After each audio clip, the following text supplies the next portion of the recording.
The time being 6:30 p.m, I declare the council meeting open.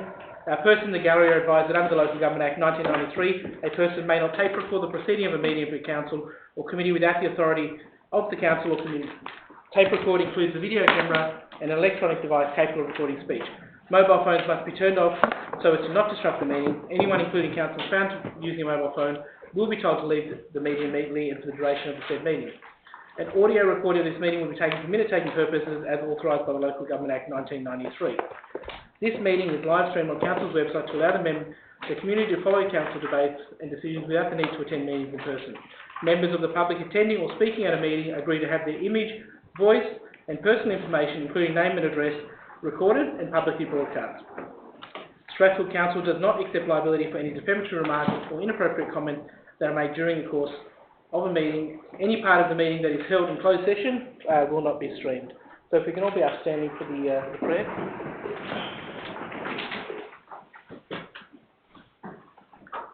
So we pray that our deliberations today will be objective and decisions are impartial, made for the benefit of the whole community. Okay. And we'll move on to recognitions of the traditional custodians. Let us begin by acknowledging the Wangal people, the traditional custodians of the land on which this meeting is being held. We pay respect to elders past and present. Thank you. Any apologies? Neil? Open forum. There's no request to open forum. So move on to declarations of pecuniary interest or conflicts of interest. Councillors? Councillor Hall? And I'll just make note that we have Peter Barnett, who's our probity officer here tonight as well. So I refer to items 13.4, yeah. PE3, PE4, PE5 and PE6 due to associated with a person that has a lease on Parramatta Road. And what's the declaration, Councillor? Oh, what type of conflict? I have a non-pecuniary interest in the item. I have a significant association with the persons or organisations, including family, close friendship, affiliations, defined by clause 5.1, which have a non-pecuniary interest in the agenda described. Okay. So no money. And will you be? I'll be leaving. Thank you, Councillor. Any other declaration of pecuniary interest? Yes, Councillor Chai. I may have a conflict with item 13.4, Parramatta Road Corridor Urban Transformation Strategy, because I got a lease with Sydney Market. Okay. Yep. And it's I'm not sure whether I have anyone else. Yeah, what sort of I got a lease. Yeah, what sort of conflict is that? I'm not sure. It's Parramatta Road.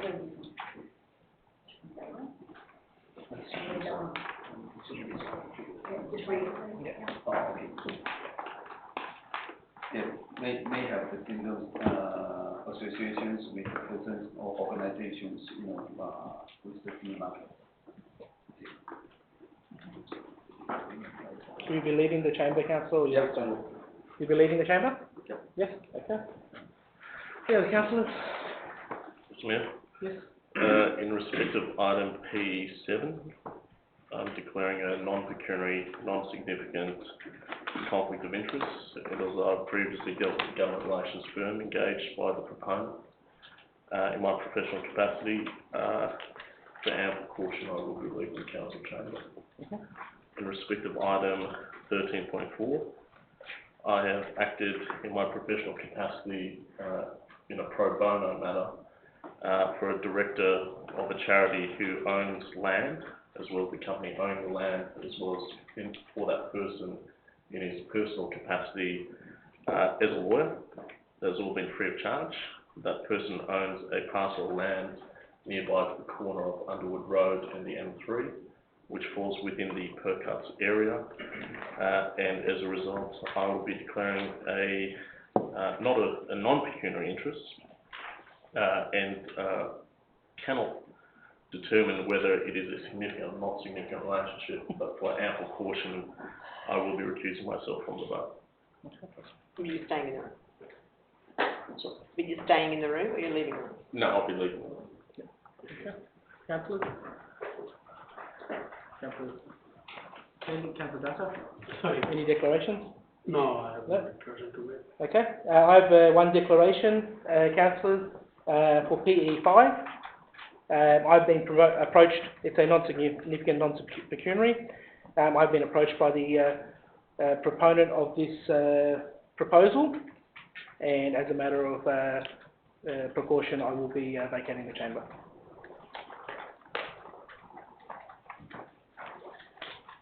Okay, that's all, councillors. We'll move on to confirmation of minutes, 6 December council meeting. Moved by Councillor Hall, seconded by Councillor Pentabini. Any debate, councillors? No debate, I'll put it to you, councillors. All those in favour, unanimous. Acknowledgements, councillors. Yeah, I would like to make. Sorry, councillor.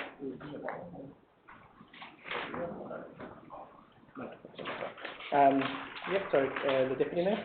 Yes, I'd like to acknowledge the current Seniors Week that we're in and Seniors Fortnight that are held every year by our state government and supported very much so by Strathfield Council.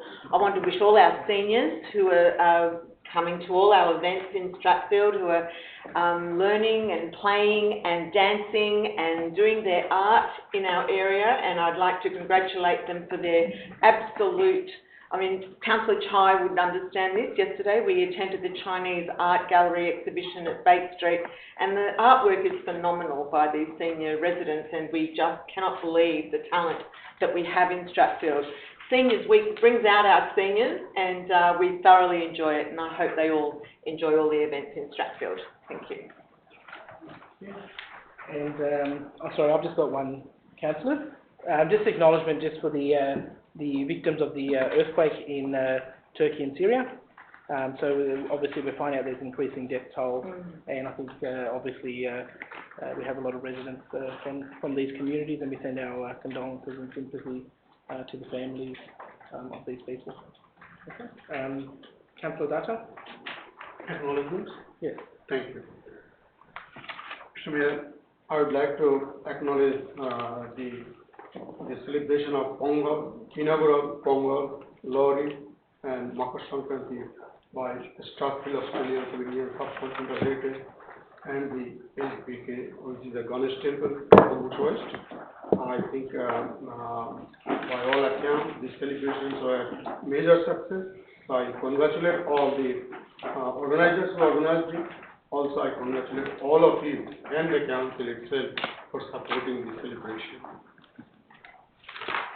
I also like to acknowledge the celebration of Lunar New Year by Flemington Chamber of Commerce. I like the idea every year. It was a wonderful event, and I appreciate, and I also thank all the councillors and the council for supporting the celebration by the Flemington Chamber of Commerce. I also acknowledge the celebration of Lunar New Year by Australian cultural and commercial organizations in Goa, as well as in Strathfield over the last week or so in various events, in various forms.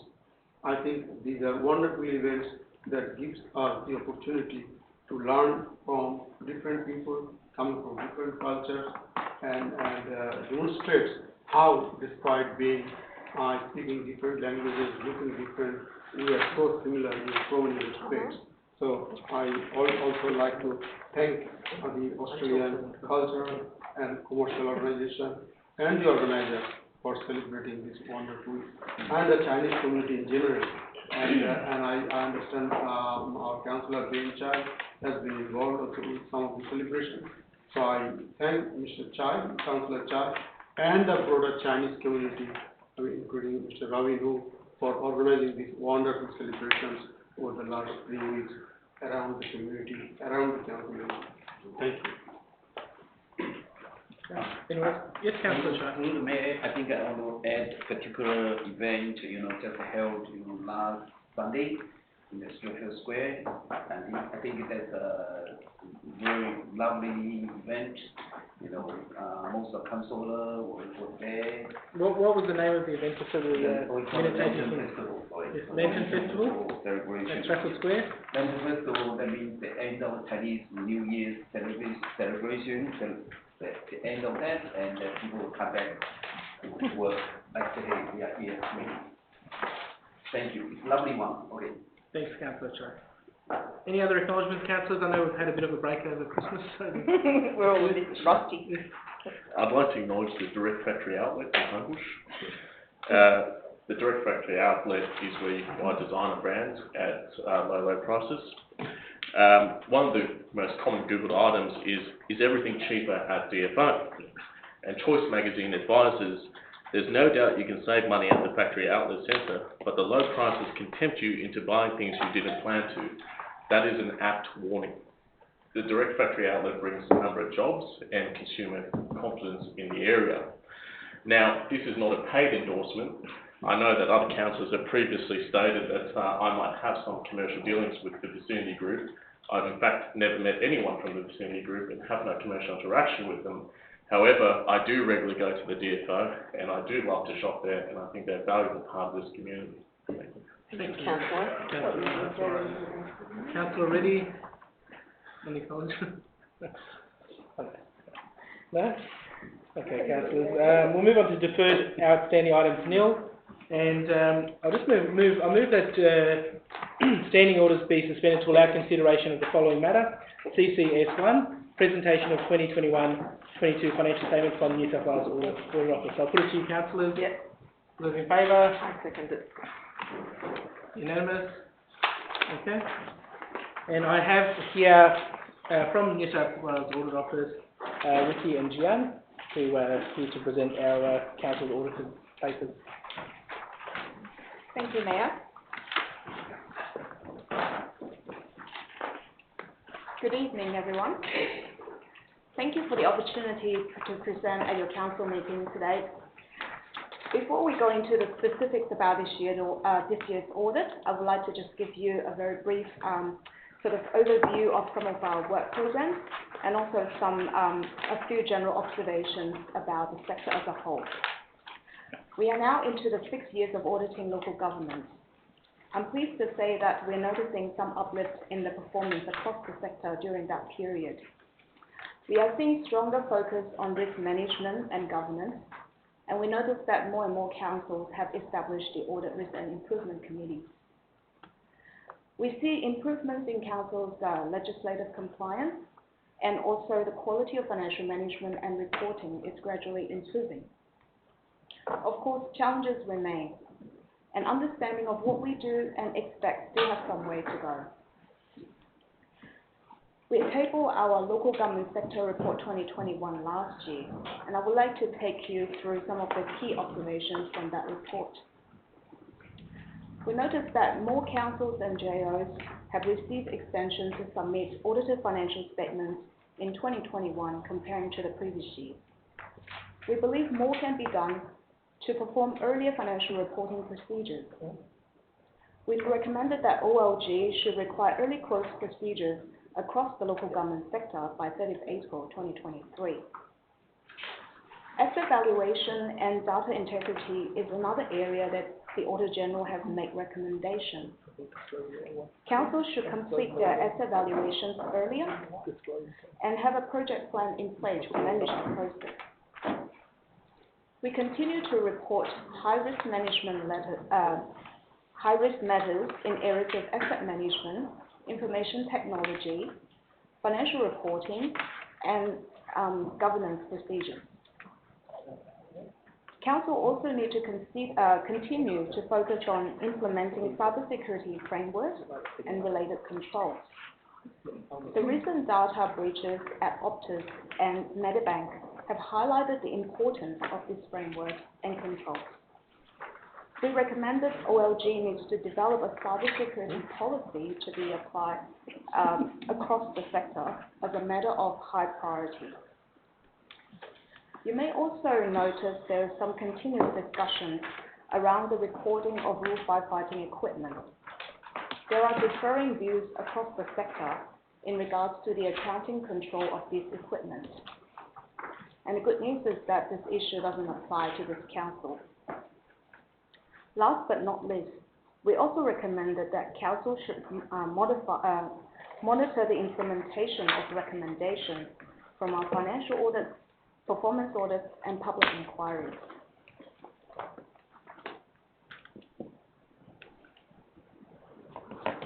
Our Refresh Annual Work Program was tabled in August last year.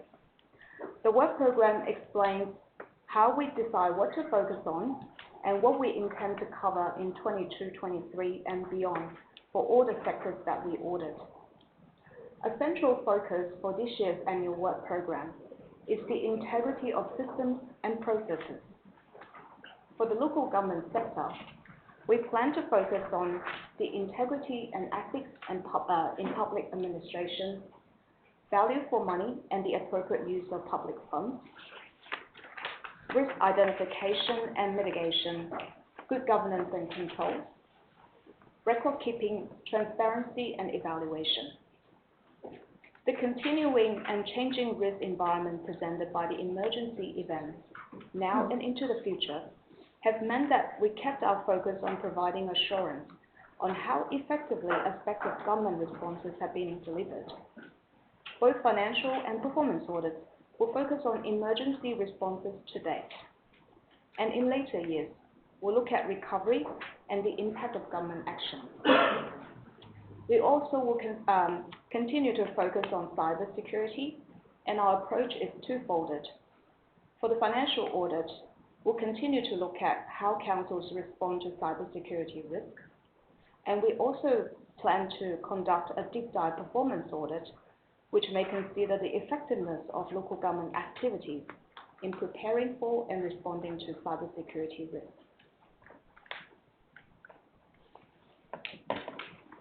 So in this financial year 22-23, we plan to table 4 reports.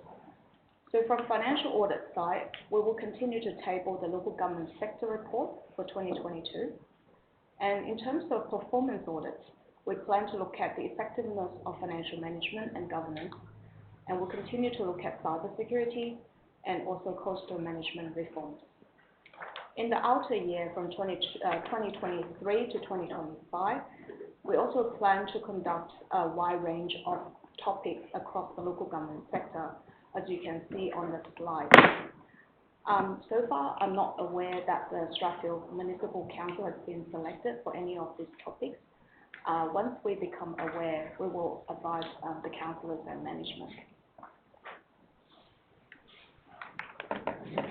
So in relation to the local government sector report for 2022, we'll continue to focus on reporting the audit outcome from the 21-22 financial statements audit. We'll also be reporting on the key audit findings from our management letter themes, and also we'll be reporting on the council's and OLG's implementation of our 2021 audit recommendations. In terms of this year's focus area, we'll continue to focus on cybersecurity, IT general control, asset management and valuation. And we expect to table this report in April this year. Now I'll pass on to Jian to take you through the report on the conduct of the audit.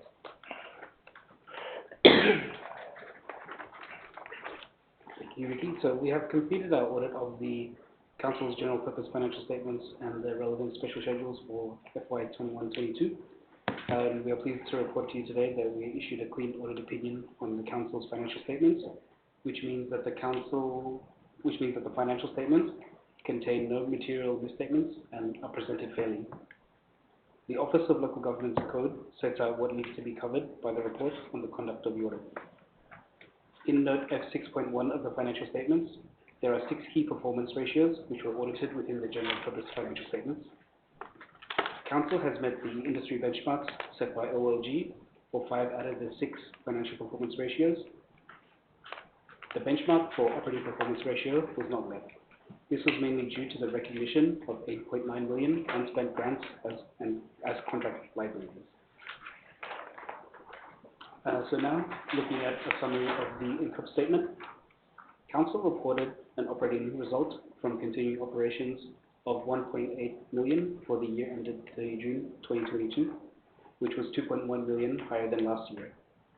This was mainly due to an increase in rates and annual charges revenue of 1.1 million, due to the allowable increase of 2% set by IPAC, an increase in grants and contributions revenue of 3 million, primarily due to more funding received for recreation and culture and transport. And finally, the increase in materials and services of 1.6 million due to higher demands of maintenance activities. The net result before capital grants and contributions of a 5.7 million deficit was 0.2 million lower than the prior year, and this was mainly due to an increase in grants and contributions. And so looking at the cash position of the council, Council has cash and investments of 43.7 million at 30 June 2022. This is an increase of 3.4 million from last year, mainly due to high term deposits held at year end. The externally restricted cash and investments has increased by 3.2 million, primarily due to 2.6 million increase in special purpose unexpended grants in the general fund. Additionally, internally allocated funds, which are based on council policy or resolution, have increased by 2.2 million from prior year, which is mainly due to $1.2 million increase in deposits, retentions and bonds, and a 1.1 increase in the allocation of future major capital expenditure. The council continued to have 0 external borrowings at 30 June 2022. And so that concludes our presentation. Thank you for your attention. We are happy to take any questions. Thank you. Can I just get some feedback? Obviously, as part of the audit and the audit risk committee, you're aware of the actions that council's taking to look at the long-term sustainability of our finances. I get a lot of residents who look at this and say, "Oh, $43 million is there," and they don't really have an understanding that that money isn't just sitting in the bank account. Available for us to just spend to fix the roads and footpaths and everything like that. So obviously you've seen some of the stuff we're doing with that through the audit and risk and heard about it. Basically the commentary is whether that is the right, based on what we're doing, that we're heading in the right direction for a financially sustainable council. Yeah, sure. Thank you, Mayor. I suppose, financial sustainability has always been a really topical area for council, particularly in the last few years that there are certain council was having difficulty, with that areas of their operation. And so I think it's always very good to, management take a due interest in that area to make sure that in the longer term that the council is financially sustainable. Whilst you do have those money in the bank, I suppose there are certain things you still have to do to make sure that the council is sustainable in the longer term. And one of your performance ratio, the operating performance ratio, it's currently in deficit, which is below the benchmark. Yeah. So that is a little bit of a red flag. And in the longer term, you don't want that to be sustained, and you want to be able to manage that and bring that back to the black. So I think that management now, what they're trying to do and the council is trying to do is trying to make sure that the council is sustainable in the longer term, and I think that is a sensible thing to do. Okay, thank you. Any other questions, councillors? No? Okay. Thank you very much for your time. Thank you for coming. Thank you. Appreciate it. Thank you. Thanks for everything you do. Okay. So I'll put it to councillors. So recommend CCS1, the council receive and note the presentation of the annual financial statements 2021-2022 by the Audit Office. Moved by myself, seconded by the Deputy Mayor. All in favour, councillors? Unanimous? Okay. So I move that standing orders be resumed, councillors. All in favour? Unanimous? Okay.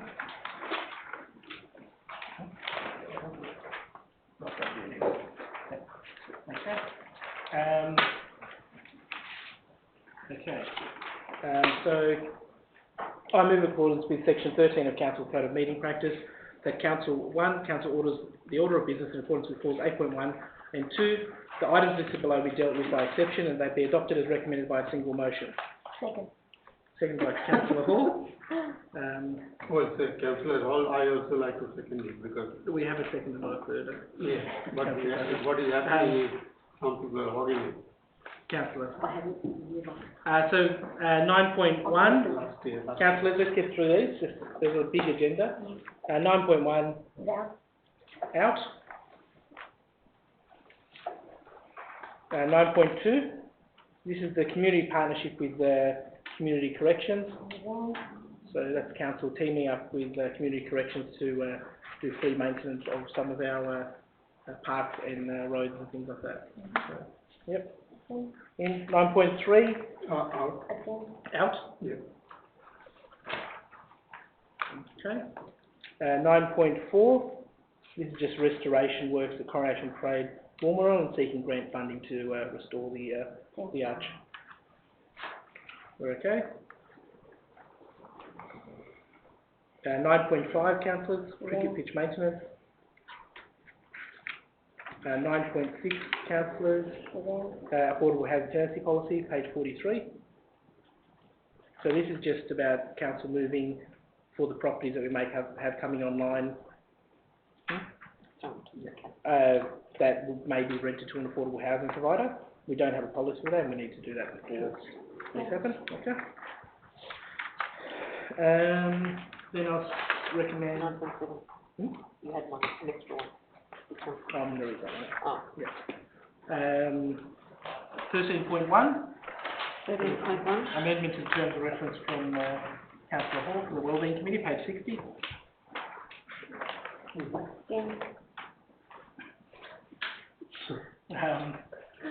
13.3, Community Garden at Bates Street. Yep. Up, is that a report? yeah, page, The report. page 67, Councillor. Report. It's a report for funding and, Yeah, report, yeah. it's a report. Yeah, so 13.3. Did you read my motion? 13.4. I don't know whether it was a report. Oh, sorry, that went out because we have a conflict there. 13.4, yeah. Yeah. 13.5, notice of rescission. No. Take it out.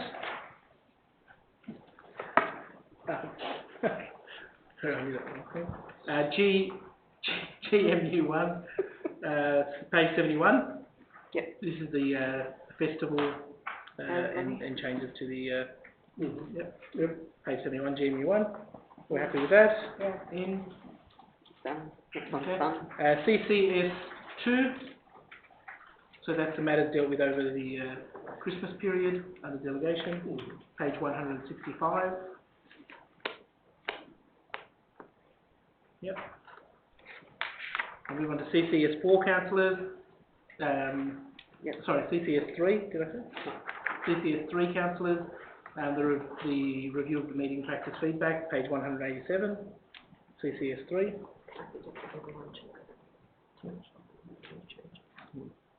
Yep. CCS4. Page 239.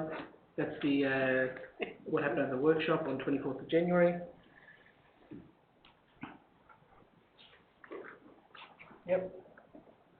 And CCS5, Council Workshop 31st of January, page 242.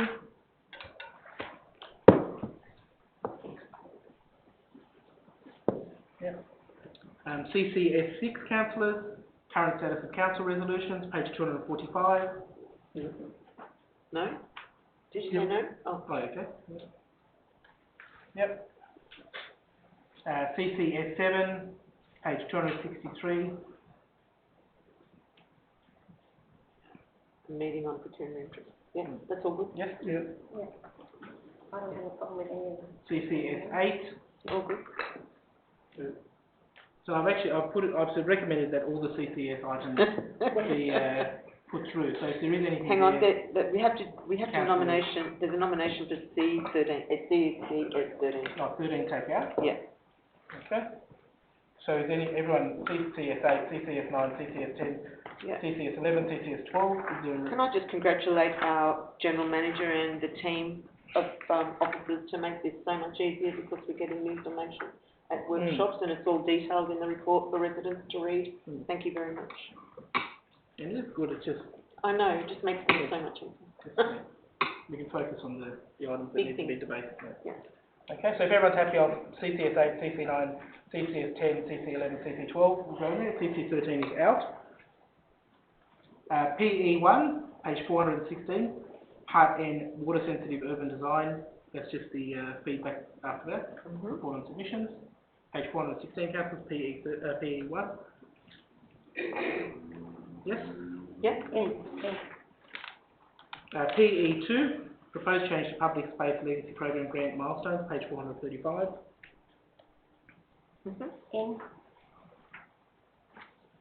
Yep. 3, 4, 5, 6, Okay. separate. And then the next one will be EO1, the Burwood licence, temporary licence, Burwood Council's renting part of our depot while they do some work at their depot. And we've got a licence there, and thank you to Michael, the General Manager, and to Kathy Edwards-Davids for negotiating a good deal on that one. Page 523, councillors. Yep. And then EO2 is just about the room at room 352 Redmire Road, Strathfield, the licence arrangements, and page 524. So if we're okay with those, councillors, I'll put it to you, councillors, and move those. Okay, unanimous. Mr. Mayor, Yeah. seeking to move a motion to be added to the agenda, which has been distributed. Oh, yeah, the urgent motion. That's in the urgent motion section. Oh, right, Yeah. thank you. with the green, Yeah. Okay. And thank you, Ayla. Yeah, thanks, Ayla. Okay, so we'll move back to 9.1 mayoral minutes. But enter. Page 38. I haven't read any motions or you? Or like.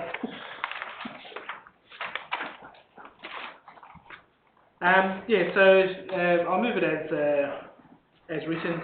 So council, I was approached by a group called Enter Inner West, just about council facilitating a venue for a public meeting. Obviously, there's a bit of a hot topic, the possibility of the referendum coming up this year. So, you know, I think, look, it's good that we get information out there and people, you know, can have, you know, get their opinion heard and get their questions answered. So, yeah, I'll put it to you, to councillors. Yes, Councillor Hall. thank you, Mr. Mayor, for the mayoral minute, which of course, as you said, information to get out there is very important. I do have an amendment, that I did,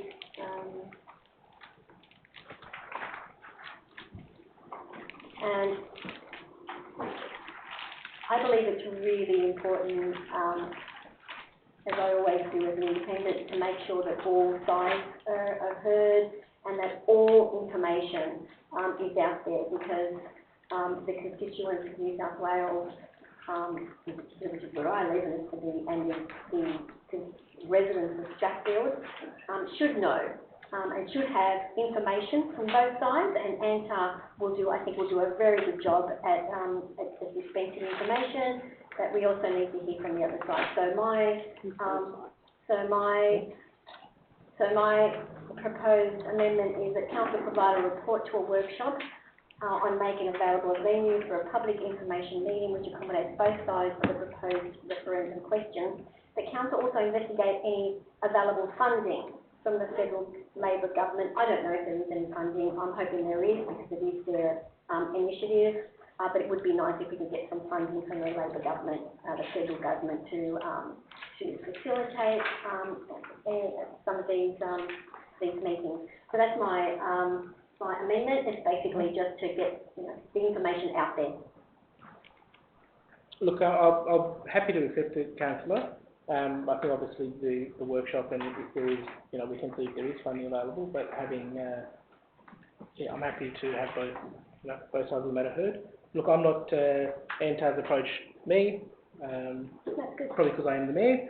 I think Councillor Pensabini knows a bit more about what the, Oh, I don't know what ANTAR stands for. okay, Do you know what the acronym is? yes, Australians for Native Title and Reconciliation. Thank you. Something else. Yeah, but they will give both sides of the story, I'm sure. Okay. That's not what, So I'm happy to accept your amendment, Councillor. Thank you. Any other debate, councillors, about this? No? So I'll put it to you, councillors, as written. The council provide a report to workshop make available venue for public information meeting which accommodates both sides of the proposed referendum discussion. The council also investigate any available funding from the federal Labor government. Put it to you, councillors. Unanimous?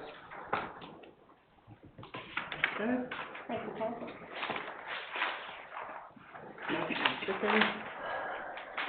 Okay, so item mayoral minute 9.3.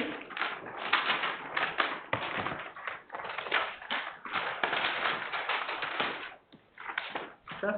So this one is just working with our community churches and organisations, and what it's basically about, councillors, is obviously I've done visits to the churches and I've done visits to many organisations. The Deputy Mayor's been with me to several of those as well. And it's basically about creating a portal or something on our website, basically to make it easier for these groups to be recognised by the community and for people to actually know what they're doing, and basically how we can support their programs as well. So yes, Councillor Data. Mr. Mayor, I commend you for putting this mural list. I just would like to propose an amendment that you add the temples as well. I know that the local temples, they do a lot of charitable activities and they do as good a job as any other organization. So I would request that you add community information on churches, temples, community organizations and schools. So that's the word I am requesting you to consider as an amendment. Yeah, look, I'm happy to accept that. I think by me putting the churches, it wasn't. No, churches do a great job. Yeah. So do the temples actually. So Yeah. we need to add that so that the section of the community who really do visit them or some or depend on them. Yep. No, and I'm happy to put that, councillor. Thank you. Thank you. Any further debate, councillors? No, I'll put it to you, councillors. All those in favour? Unanimous? Okay. Now, I have also on your table, councillors, because we just found out about this, mayoral minute 723. So it's a Stratford Council funding deed for regional and local roads repair program. So I move that council has been advised by the Minister for Metropolitan Roads, Honourable Naturally Award MLC, that its application for funding on the regional and local roads repair program was successful, and we have been awarded $1,078,926 for our roads. The program is funded by the New South Wales and supports council to undertake urgent repairs to our road network, which have been significantly impacted by severe flooding, storm damage and persistent weather events in 2022. Our councillors will be well aware of the damage to our roads which occurred as a result of these wet weather events, and will appreciate that this funding will make a significant difference to our ongoing repair program. And council staff are in the process of prioritising works which can be undertaken as a result of this funding. So basically, council just commend the Minister and State Government for giving us this money, basically. And Election. yeah, I'll take the money. Doesn't matter what's happening, we'll take the money. So yeah, obviously, I think it is important that we acknowledge, when we do get grants, no matter what side it is from, that we do acknowledge that we've got this funding. So any debate, councillors, on that? Yes, Mr. Mayor. Yes, councillor. It's too little, too late, not enough money, and beyond that, this government has done nothing about climate change, and now our roads are a mess. It doesn't rain as much under Labor government, and that should be acknowledged. We shouldn't be commending them, we should be condemning them. Thank you, Mr. Mayor. We'll be voting against. I can't let that go. Yes, councillor. So, is my averted colleague suggesting that by fixing roads, he can change the weather? I don't assume they just have an answer to that. What's that? I didn't hear that. Right on there. Not worth it. Everybody else there, everybody else. Any further debate, councillors? I'll put it to you, the recommendation.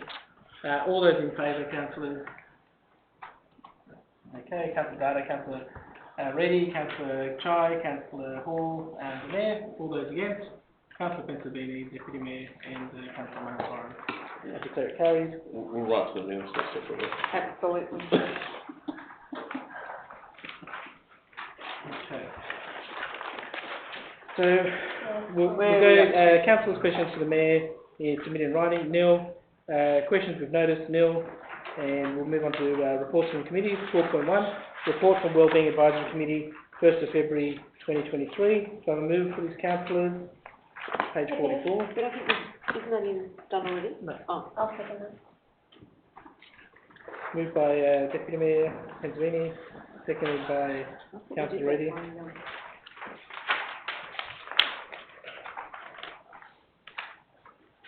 Is there any debate on this item, councillors? Which one? 9.1? No? No. Yes? No? Okay. 12.1? No, who pulled that one? You? Me? Oh, was it? No, I didn't put it. I didn't put it. Okay. I put We'll it. put it to you, councillors, then. All those in favour? Yeah. Unanimous? Yeah. Okay, report from Town Centre Master Plan Working Group, page 49. We'll move 12.2, move to this, councillors. Moved by Councillor Hall, seconded Councillor Reddy.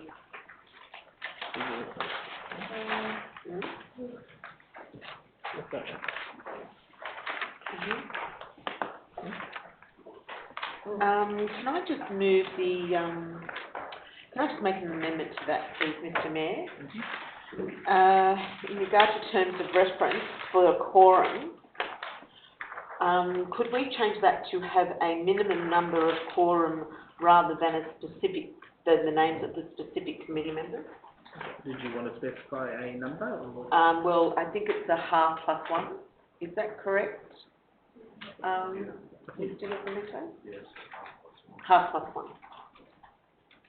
And how many members on the committee?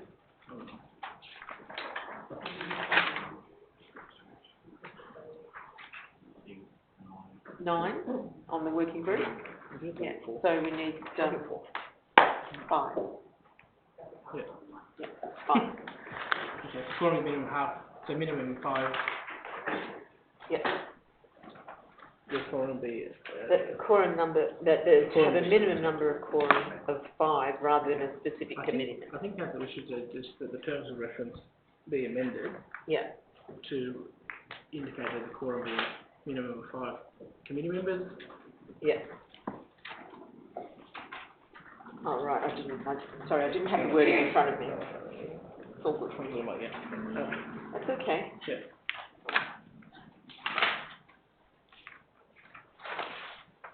Quorum be a minimum number of 5 5 committee committee members. members. Yeah, Only. only. You happy with that? Councillor Hall, are you happy with that amendment? Yes, Councillor Reddy? Yes. Any debate, councillors, on this? No.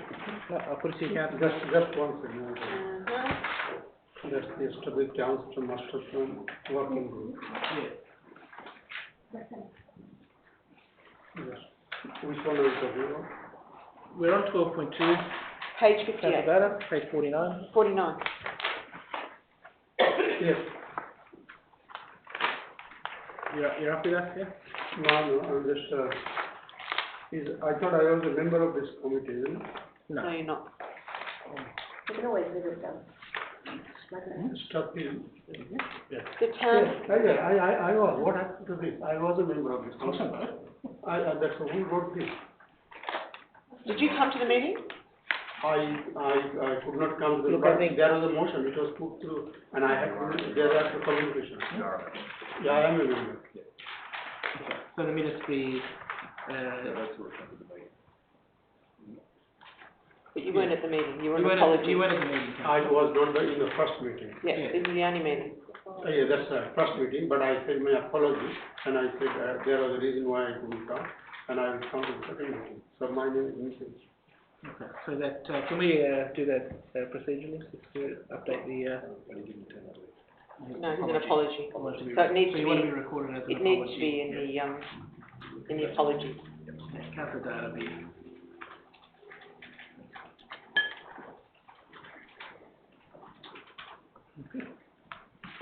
Okay, we're happy with this, councillors. Thank you. All those in favour, councillors? Moved, unanimous. Okay, 12.3, page 54, moved by councillor Hall, seconded councillor Reddy. Debate, councillors, I think there's a few questions about. I've got a couple of questions. No, I had a couple of questions, I think, before the, you raised. I think the question that was raised when I wasn't at the meeting, was about, 1 second. Terms of reference. Did you want to touch on that, councillor Hall? Because I think that, this is about the terms of reference. So, there's a couple of terms of reference of, so the stakeholder networking is not restricted, sorry, can I refer councillors to page 58, the terms of reference number 4. 59. Yes? 58, sorry. 4 or 3? 4. It's on 59. Sorry, on mine it's definitely 58. Oh, number 4 or 4? Oh, right, sorry. Page 58. The stakeholders networking is not restricted to those based only in Strathfield LGA. The council considered collaborating with the Chamber of Commerce beyond the confines of the LGA, that the term key economic stakeholder replaced the term key business and traders group throughout the term. So what I wanted to ask, and unfortunately I couldn't be there, but that's why it's going to be online, may I please ask the chair, is it possible for me to ask the chair? Through the chair, to the chair. Through the chair, to the chair. What exactly, what were you referring to there? Because I'm, through this chair to the chair of that committee. because I'm just, you know, I'm very mindful that, you know, I am a Strathfield councillor, and so my priority is Strathfield. However, I do understand that, you know, that we do need to work with the surrounds, but I just want to know what kind of input are we talking, you know, what kind of input are we talking there? Sure. What were you thinking, like, what were you, the discussion around that? If I may, Chair. No, that's a fair question. In effect, we did have attendee, Mr. Wally Mahana of the Canterbury Banks and Chamber of Commerce. They're based outside the LGA, but he aptly noted that parts of the commercial pools inside our area are bordering onto, specifically in Greenacre, that they are covered by chambers of commerce that are based further south and west of us, and that we should limit our participation to simply the existing chambers of commerce that cover the Homebush and Strathfield core commercial areas as well as Strathfield South. So that was the underlying rationale behind that. So can I just ask, were you thinking these stakeholders outside the area be part of the committee, or just be invited to attend and participate? That's the difference for me.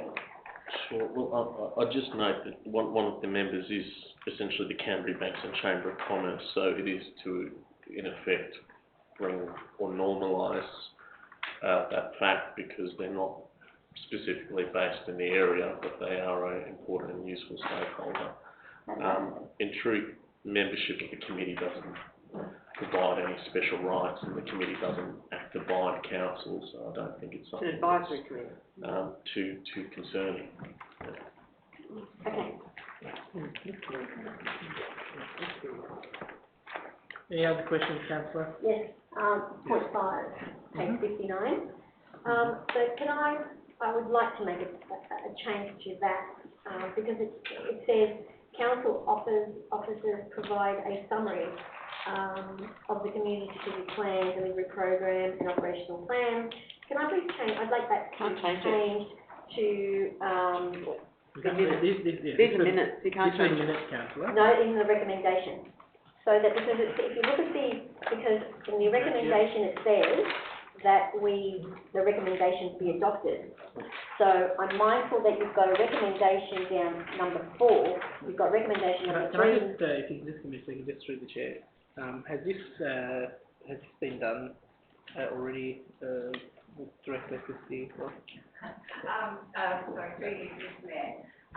So if these minutes are for the council to note as a result of a meeting outside of this meeting, it might be that the council provides feedback to the group as opposed to change whatever they've recommended up, so you might be coming back to the group.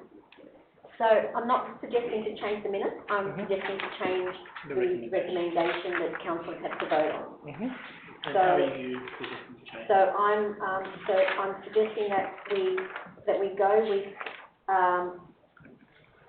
the minutes of the local economic development partnership meeting held on 30 November be noted, and that recommendation 3, 4,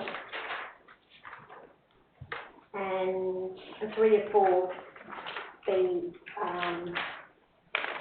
be adopted.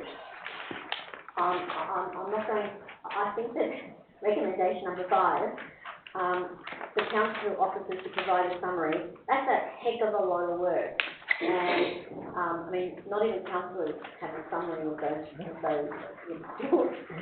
So I think it should be that they're provided, those reports, and plans are provided to the committee, just like in the previous, if we go to the previous, Sorry, Councillor, oh God, just cut across you.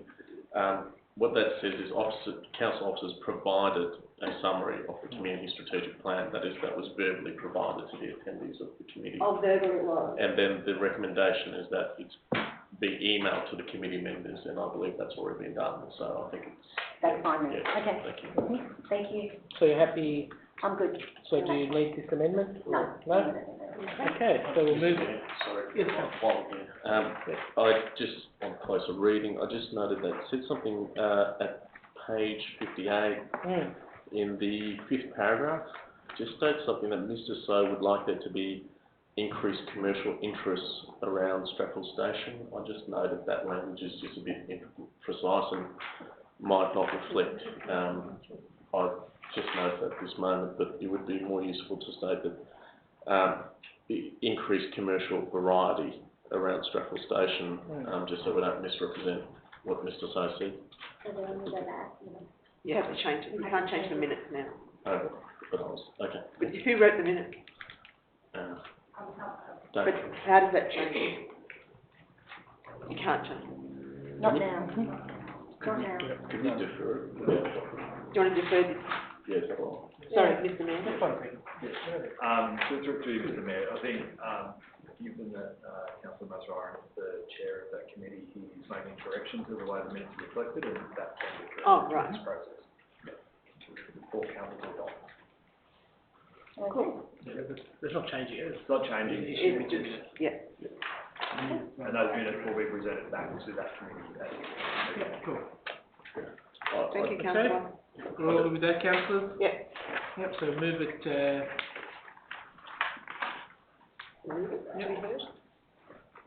we're all happy, councillor Hall, you moved it, Yes, all good. yes, happy? Yeah. Put it to you, councillors, all those in favour, unanimous? Okay, 13.2 in or out?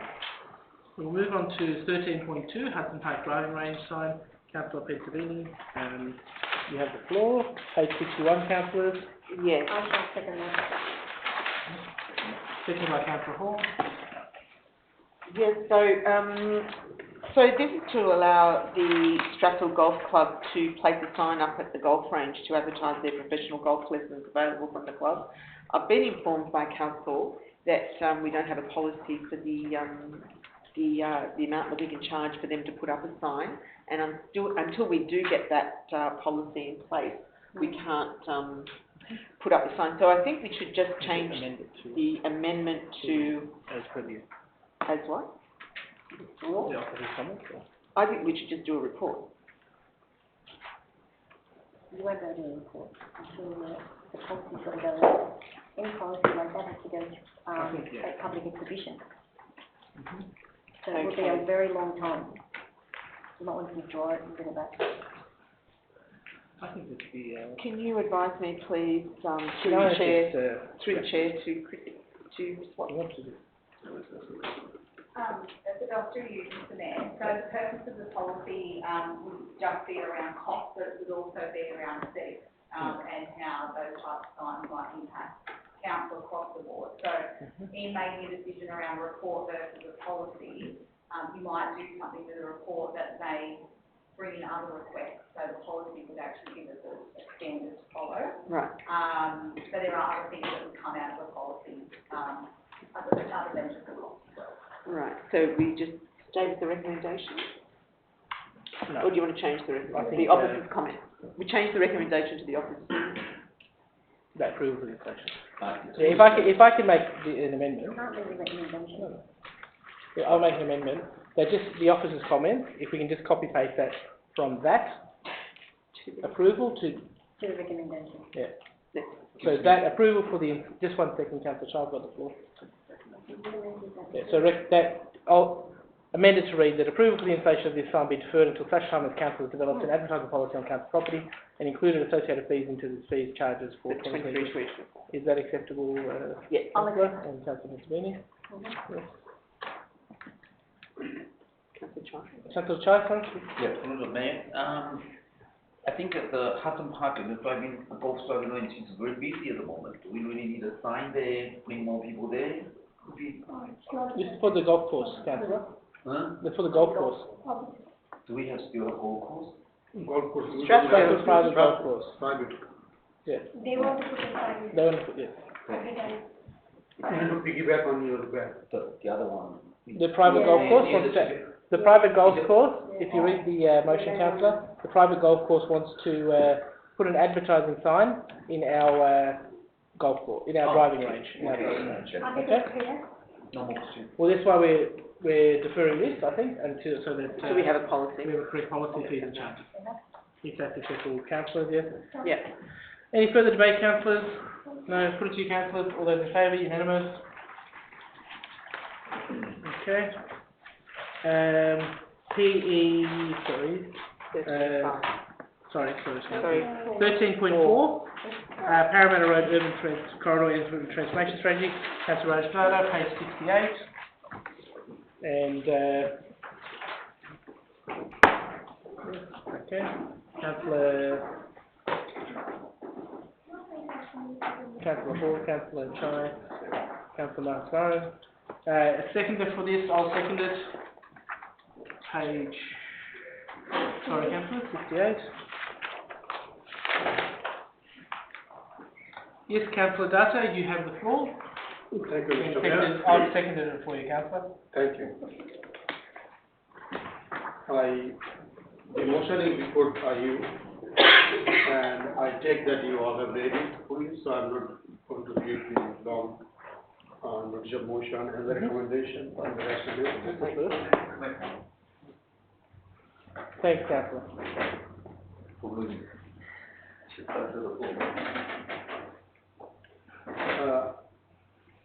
Mr. Mayor, I went very carefully through the various options that are presented before us by the council officers.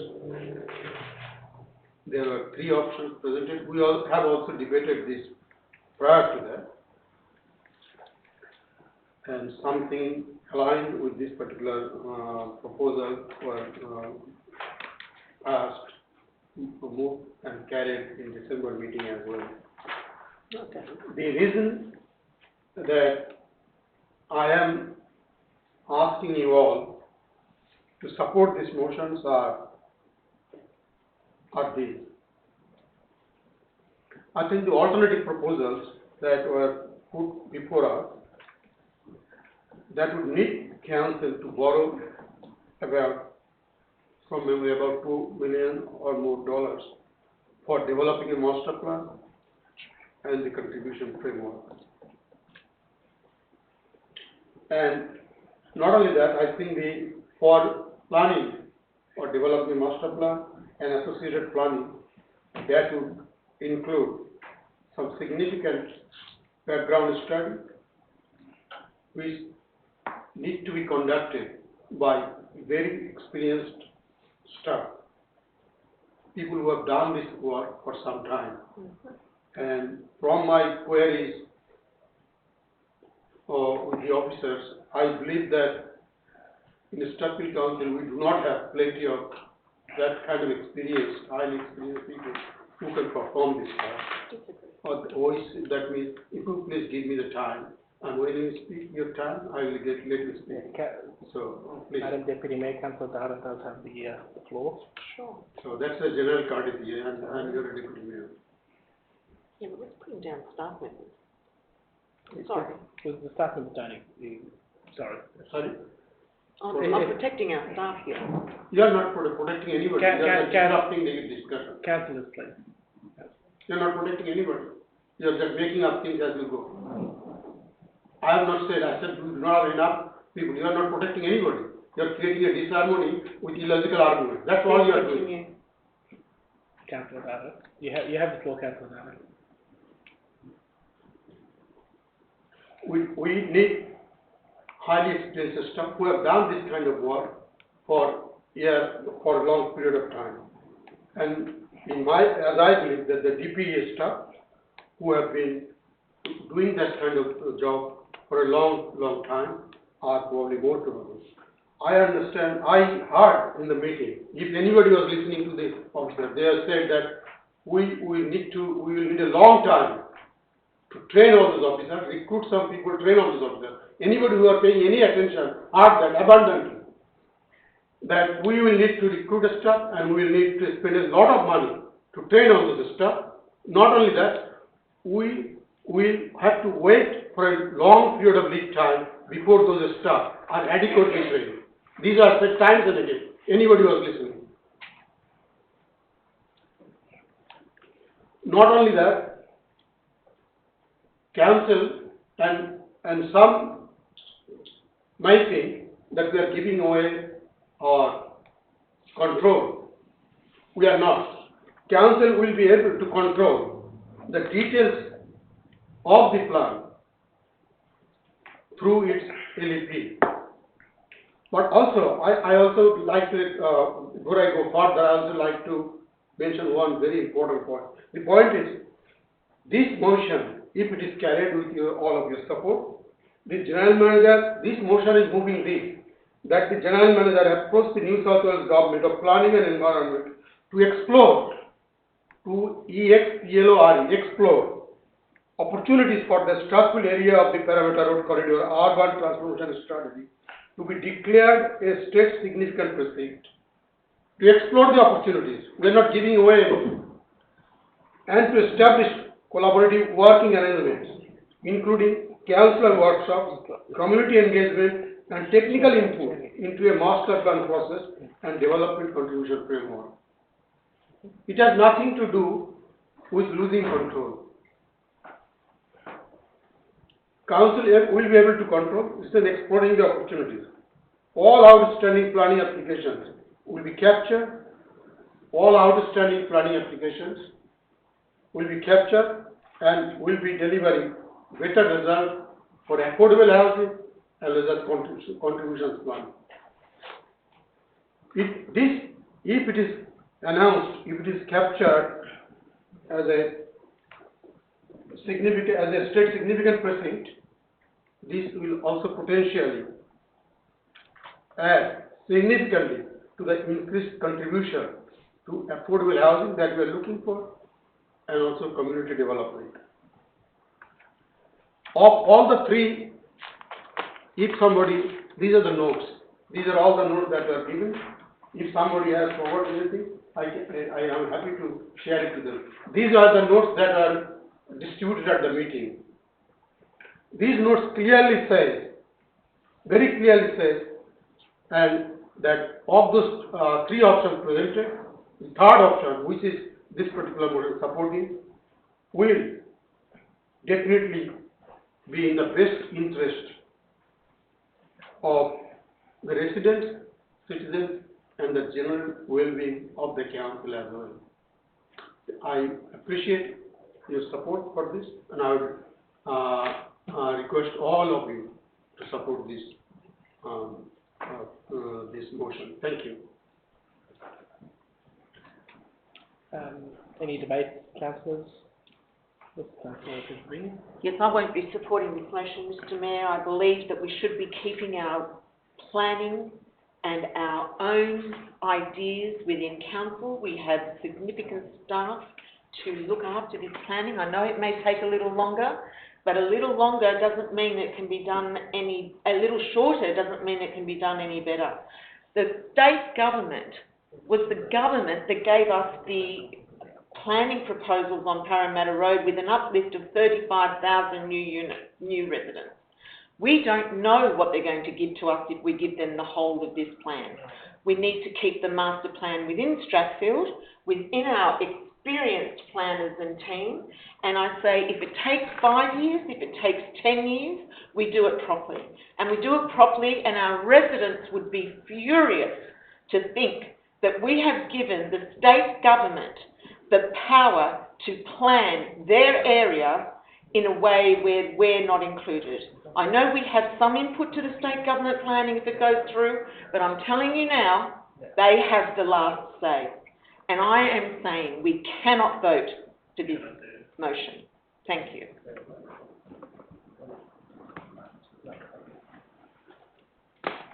Okay. Can I just get just through the chair just to our Director of Planning. How are you, Claire? And welcome to your first council meeting at Strathfield. And we're happy to have you on board. With this process that Councillor Data has put the notice of motion up for, I know you've done extensive workshops and information about this.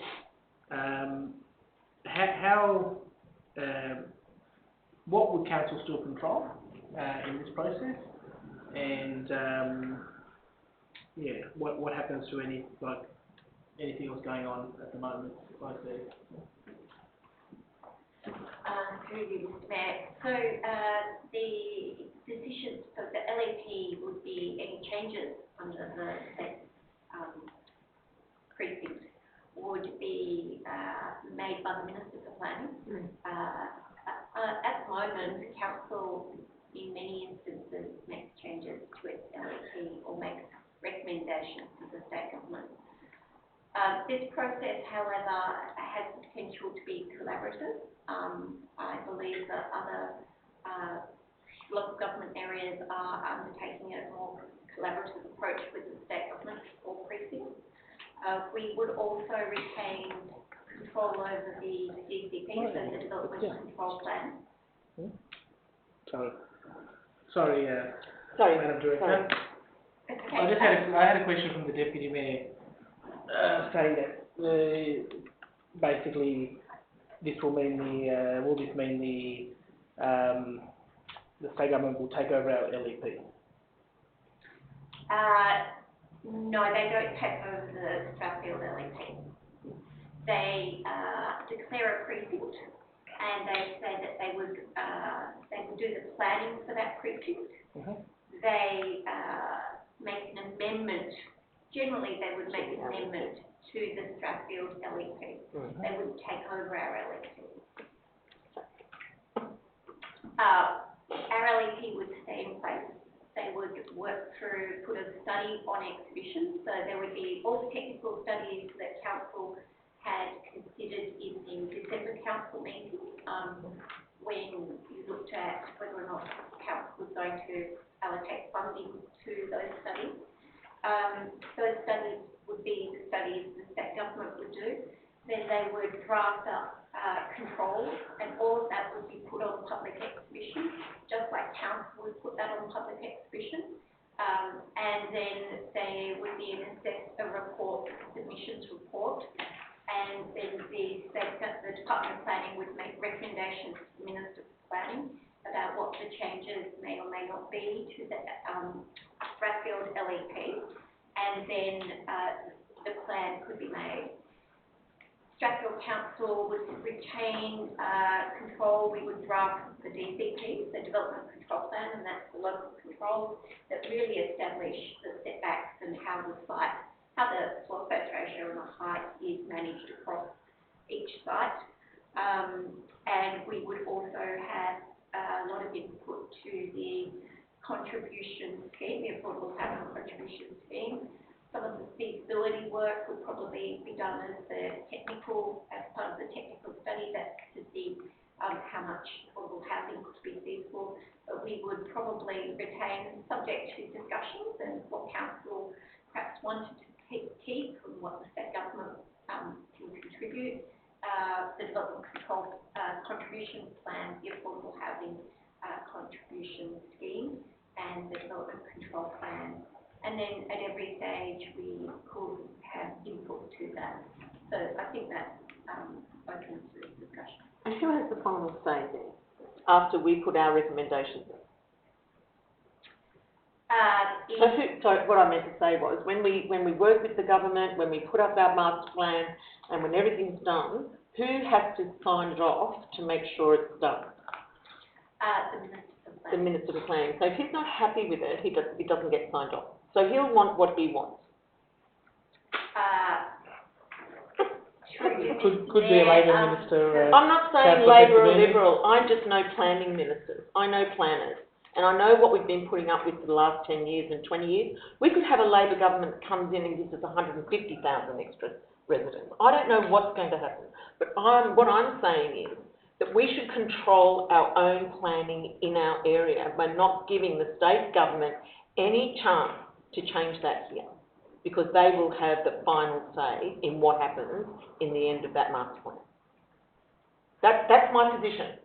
It's up to everyone else to vote, but that's my position. And I think, it may take 5 years other than 3 years, but I think it should be done the correct way, and the way that we should have it with the way our planners see it and how our residents see it, and not with the involvement of state government planners who don't live here and who don't know it. And all they can see is money out of this area, because they never give Mossman 150,000 worth of extra spaces. It's always Strathfield, Homebush and Lidcombe. We get the lot, and there's no chance that they're not going to do the same. And it's with any government. I am a Labor member, I know, I'm proud to be a Labor member, but I'm just saying, any government will have that control. And that's my position. Okay. Any further debate? I would like to close the debate after your debating is completed. Councillor Reddy? Any debate?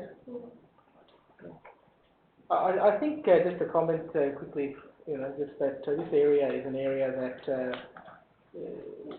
is just sitting there, and everyone knows there's development going to happen there, and they want, they want a good outcome. They want good.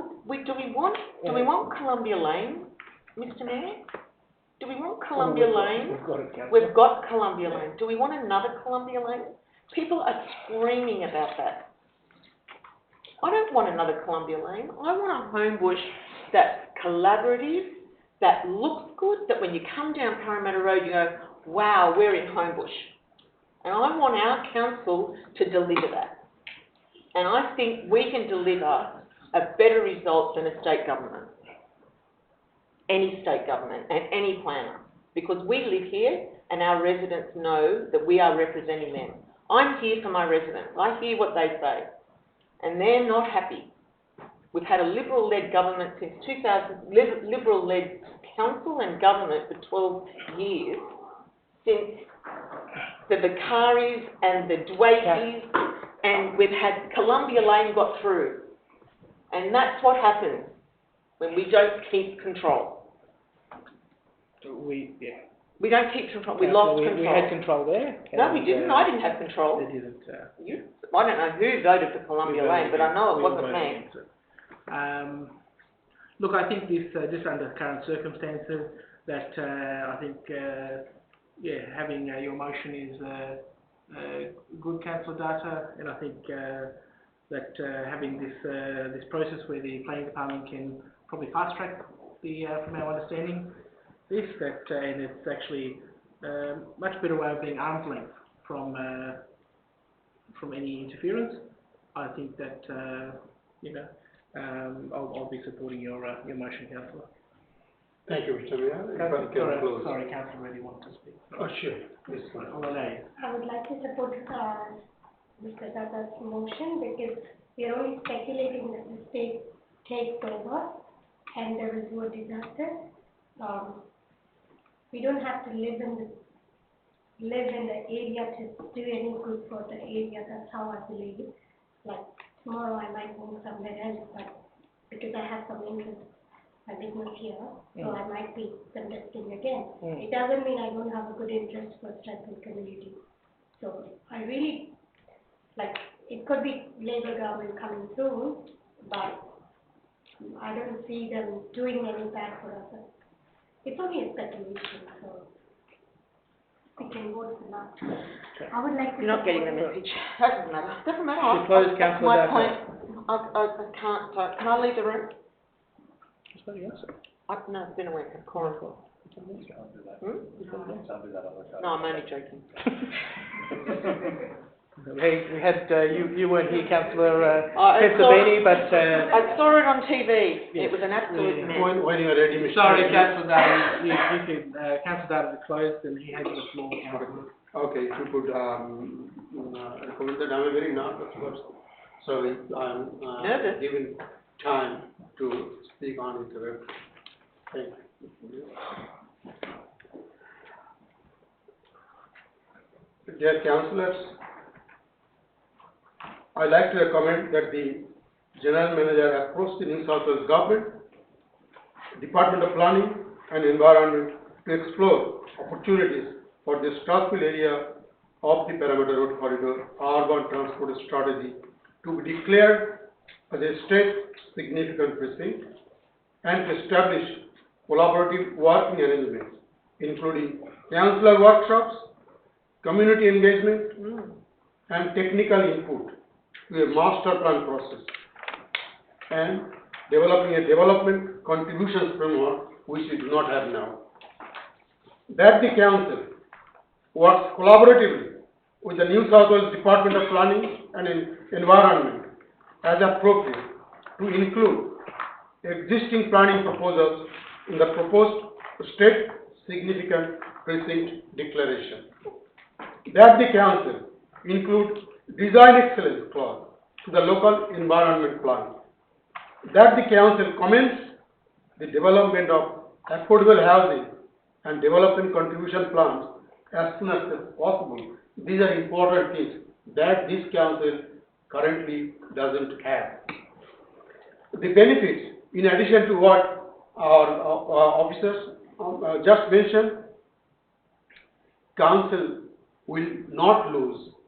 From my information and from the officer just presented before us, council will still have control of the LAP process.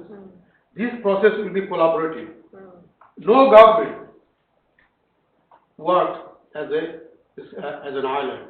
The minister doesn't do anything by himself or herself. Minister will have people there and they will look at what council is doing, what the community is really looking for. The council will have control over the DCP. The state government that has been projected falsely, misleadingly, that the state government will take control. State government is not going to take control over the LAP. The Strathfield Council will maintain full control of DCP. The key benefits would be the development will be faster, it will be more cost effective, it will eliminate the need to borrow over $2 million for the council. It will bring more contribution to Strathfield.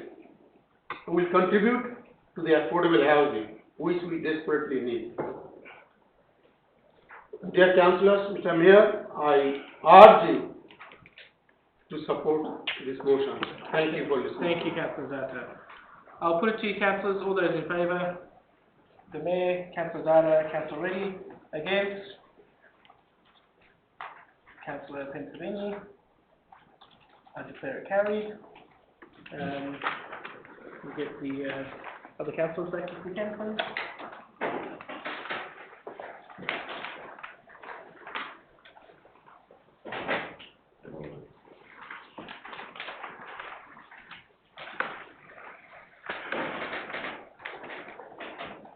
Next one, 35. Thank you, councillors. Welcome back. Okay, we're all here, councillors. We'll move on to 13.5. It's notice of rescission submitted by councillors Kai, Hall and Reddy.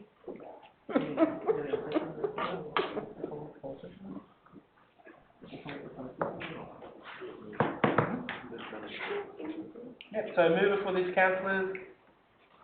A mover. Yeah, councillor Hall, secondly councillor Reddy. Okay, so there's no debate on the decision motion, councillors. That resolution for item 13.8, USU picnic from ordinary council meeting below be rescinded. So I'll get, put it to you, councillors. All those in favour? Councillor Blackmore, councillor Reddy, councillor Kai, councillor Hall. Against? Disgrace. Councillor Data, councillor Maswaran, councillor Pensavini, I declare it carried. Absolutely disgrace. Okay, and I'll put the alternate motion. Do I have a mover for that? Councillor Hall, seconded by councillor Blackmore.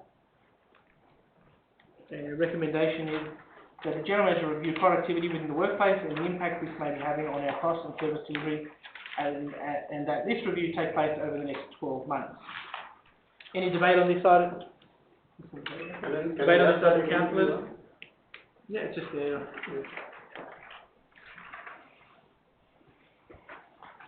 What, the impact of the holiday or the impact of what? The rescission motion? No. It has nothing to do with the decision. I know. That's the So decision. what are we impacting? Well, Productivity. we're talking about the this holiday. So are we going to look at the review on the whole holiday, or are we going to look at the review of the people that don't take the holiday, or the people that do take the holiday? It's reviewing not the talking whole, anything about holiday. what impact is it having an impact on the organisation? That's what we want to know. Impact of what? What? An impact. An impact of what? On our cost and service delivery. But on what? For what reason? For the picnic day. For the picnic day. I did Yeah. say no. It doesn't say that, then it should be stated here, it doesn't say. Okay, we'll state it, councillor. The general manager review productivity in the workplace and the impact the USU picnic day may be having. I didn't write the alternate.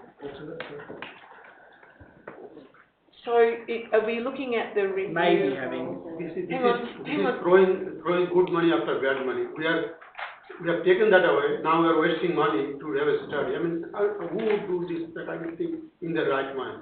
Let's remove the alternate. I did suggest no This alternate. is You've got to have throwing an good alternate. money after No, you bad don't. money. No, you do not have to have an alternate. This is ridiculous. I mean, who thought about all this? Well, ask councillor Chai. His alternate motion. I'm not asking, I'm asking everyone, who thought about this? I mean, It's his alternate motion. this is a gross wastage, this kind of thing. Councillor, is gross if you're going to debate it, then please stand up and you'll get timed. Are you debating? All I say that I, at the first, the motion was put through, Mr. Mayor, thanks for the opportunity. I was confused. What are we really talking about? What are we doing? Then I understood that it was picnic day. I mean, I could not think of a worse situation where in this council we are throwing good money after bad money. I mean, there are certain people, in this country, there are unions and they have they do certain things, and we had a motion that went through for achieving certain goals. Now, what we are doing, I mean, I understand that some people may or may not like the union, and I kept quiet. I didn't support it, but I kept quiet. But now I see we are talking about impact of the union. We have to throw money to find out the impact of union picnic day, and I mean, this should cost much more than anything. I mean, this is unthinkable. So I condemn having thoughts of putting this kind of motion. Thank you. Sorry, what page? Further debate, councillors? We're on Yes, page 70. Councillor. Councillor Maswaran? Mr. Mayor, Yes. just a question through the chair to the general manager, just querying what this review will entail. Will it focus on what actually happens on the picnic day in terms of what food and beverages are on the picnic day? will you be assessing the productivity immediately before the picnic day? So whether there's a spike in productivity or perhaps a decline as people get excited for the picnic day? And will you be looking at, for example, if staff there's a level of malingering after the picnic day, hangovers and such. I'm not sure if this is more of a teddy bear picnic or if this is a picnic that involves alcohol beverages, but will you be tracking that? And I also query, is 1 year enough to give you a data sample, right? Is that a sufficient use of your time? Or should there be a multi-year study of the pre-picnic and post-picnic performance of staff, and then to have a year where you don't have the picnic and measure a baseline of productivity, and then you can then extrapolate that over, say, a 5-year forward estimate period and report back to the 2029 council about your findings. It sounds like a Labor, that's what Labor Party will do. My turn? Okay, so when this motion came up the first time, I voted against it, and so did Councillor Reddy. And it should never, ever, ever have come to council. It is an operational matter, and that's where it needs to go back. So I'm recommending, I would like an amendment. And I've sort of started to write it, but please persist. Given that this is an operational matter, that the USU picnic day? no, that this matter? You have to Yeah, say the it. USU picnic day be referred to the executive To make for- a decision. We For- can only refer to the general manager. sorry? General manager. For, yeah, general manager for,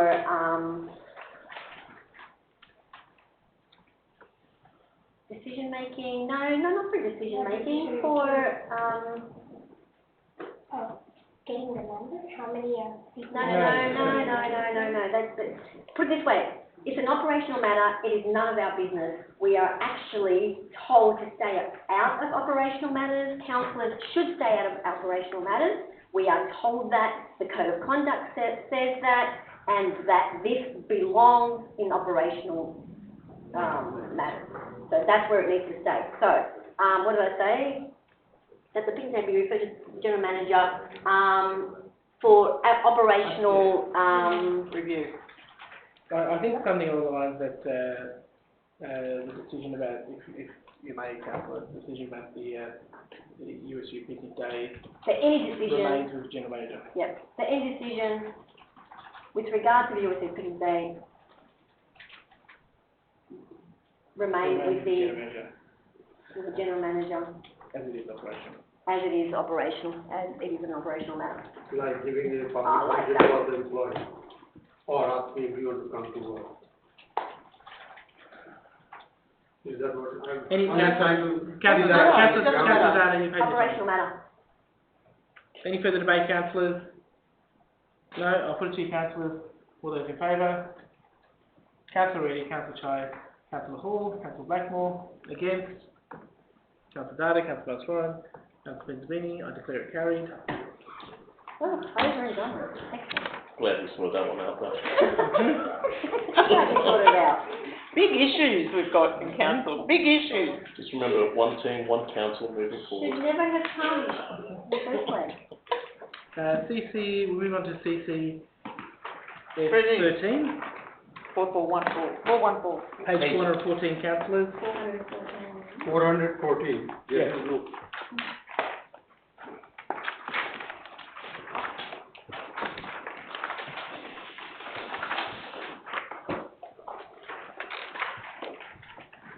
How often do they meet?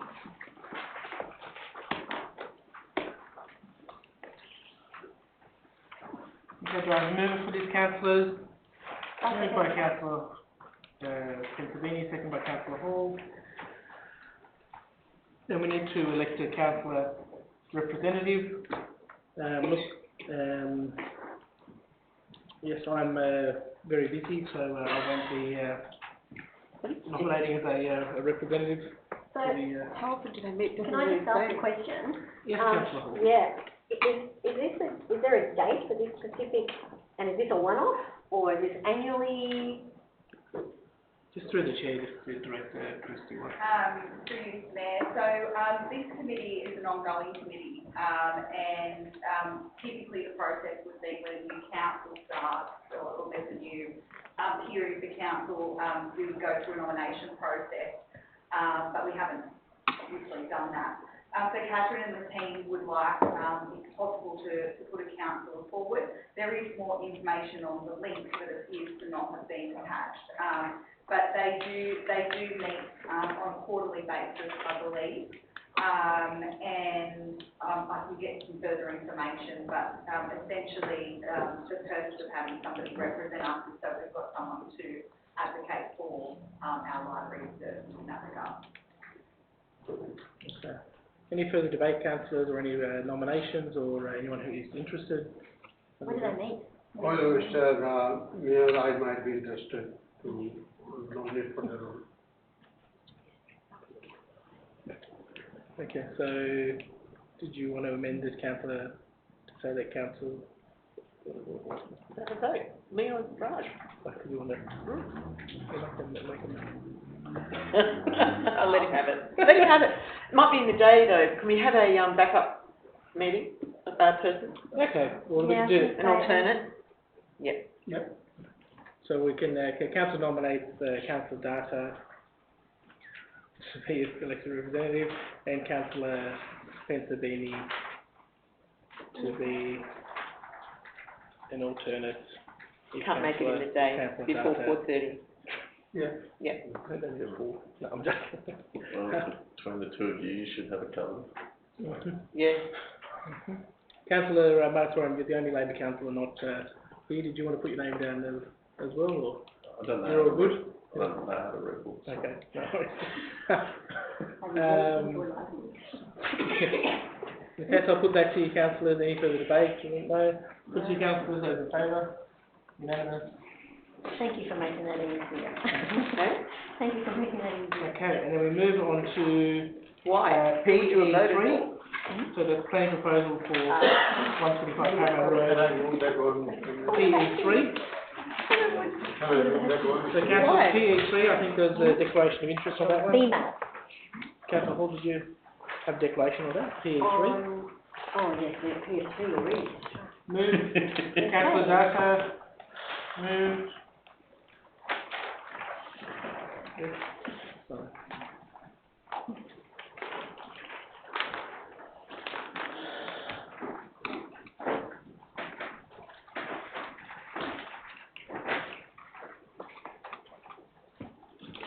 Do I have a second for that motion, councillors? Councillor, Do we have a second? is there a second for this motion? Mr. Mayor, it's not strictly in procedure, but could we know the outcome, or at least myself and Councillor Chine know the outcome of item 13.4, because it influences the outcome of these. Oh, it went through to the state. Right, so that passed. Yeah, passed, yeah. That's different, Yep. that's It's only Yeah. the market premises. Yeah. So who's seconding, councillors? Second by councillor Reddy. Okay. That's PE 3? That's correct. Yes. So.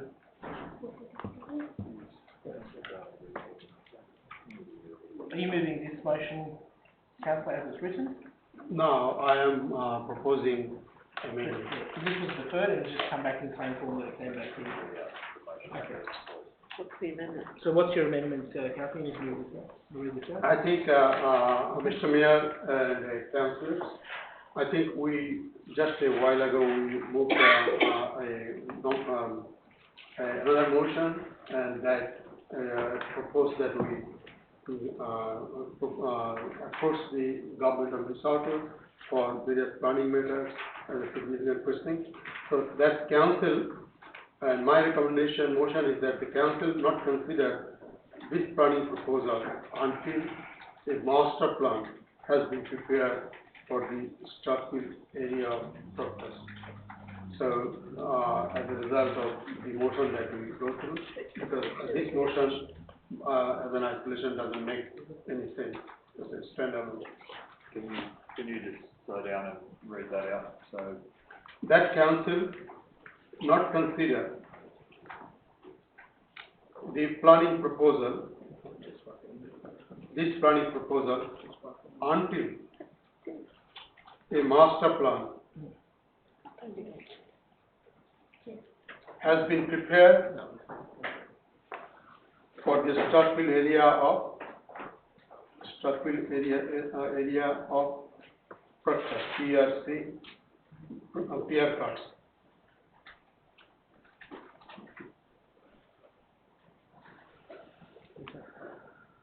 So it is deferred until that time. Because that is going to make more sense, and also will add to the various contributions, and will be in alignment with the master plan that we have developed. The master plan that we are planning to develop will capture this particular development as well.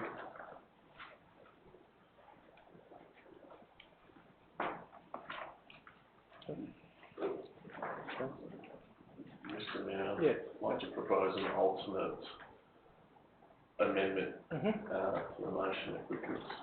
And I just note at this time, this alternate, I propose to deal with all 4 plan proposals in the same way. Yeah, we did.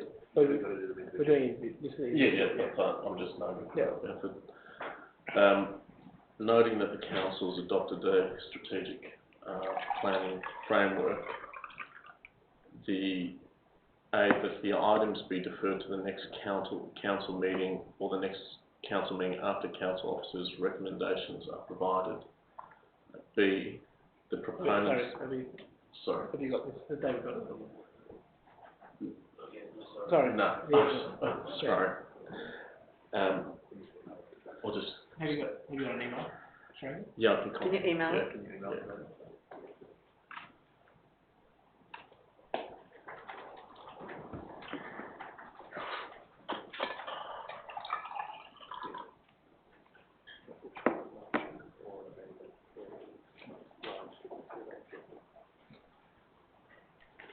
Councillor, sorry, I just wanted, depending obviously what you're putting, is it a amendment to Councillor Data's motion, or is it a foreshadow to his motion? A foreshadow. Foreshadow. Yep.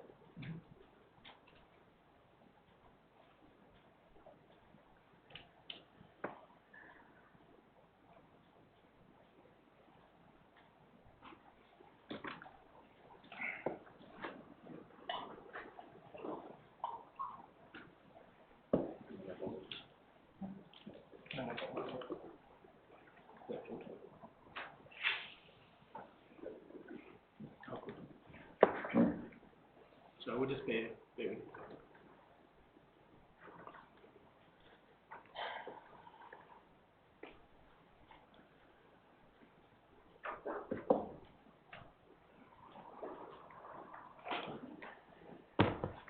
Yes, just pass it through. You've got it, David?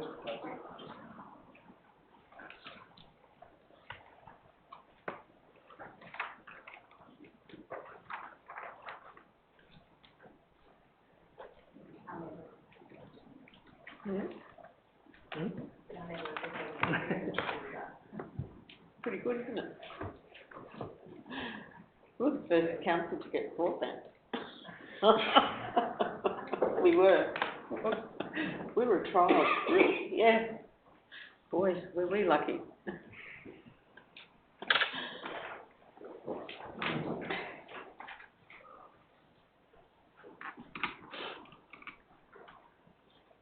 So, I just need to clean up the language. This is drafted prior to this council meeting, but where it states if a strategic planning framework is adopted, Delete the... it would just be noting a strategic planning framework has been adopted.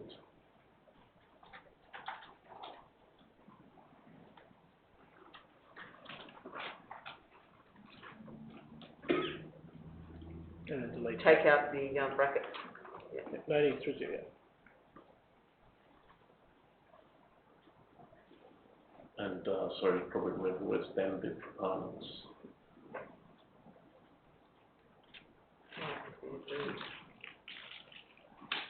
And the rationale can probably be deleted as well.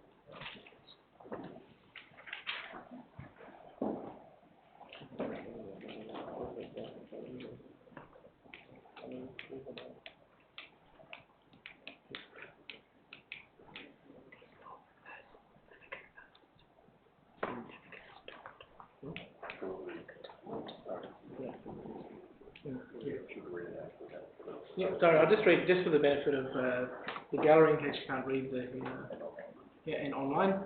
So the foreshadowed motion submitted by Councillor Marcus Warren is 1, noting a strategic planning framework has been adopted, that A, the items be deferred to the next council meeting or the next council meeting after council's office's recommendations are provided, and B, the proponents be invited to make submissions to council as to why the proposal be dealt with outside of the strategic planning process, and 2, council officers provide a recommendation on whether the strategic process is likely to provide any benefits beyond those offered by the proponents currently included but not limited to the value of EPA benefits, key type provisions around the consolidation of sites and infrastructure, urban design, etc. In fact, did you want to speak to, oh, sorry. No, we've got to deal with the motion. Motion. Okay, yeah. We'll deal with Councillor Data's motion and then, It's about the same, isn't it? okay. So, yeah, any debate on Councillor? Yeah, I can, if I can close. So we're going to, if there's any debate, so we're going to put that one.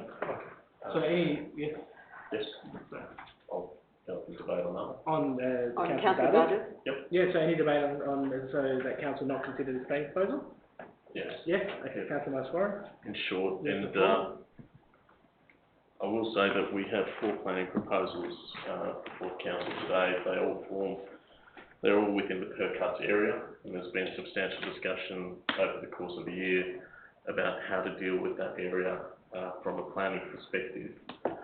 There's a general consensus, I believe, on the council that there should be a strategic process for the rezoning of that entire land, and that is a process that I think all would agree should have commenced many years ago.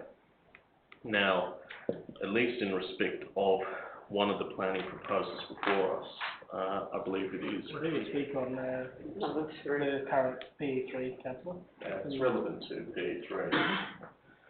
In respect of at least one of the planning proposals, I received representations on the 6th of December and the 23rd of December from one of the proponents of the following nature: that the developer has made significant voluntary planning agreement offers, including road widening, financial contributions to council and affordable housing provisions.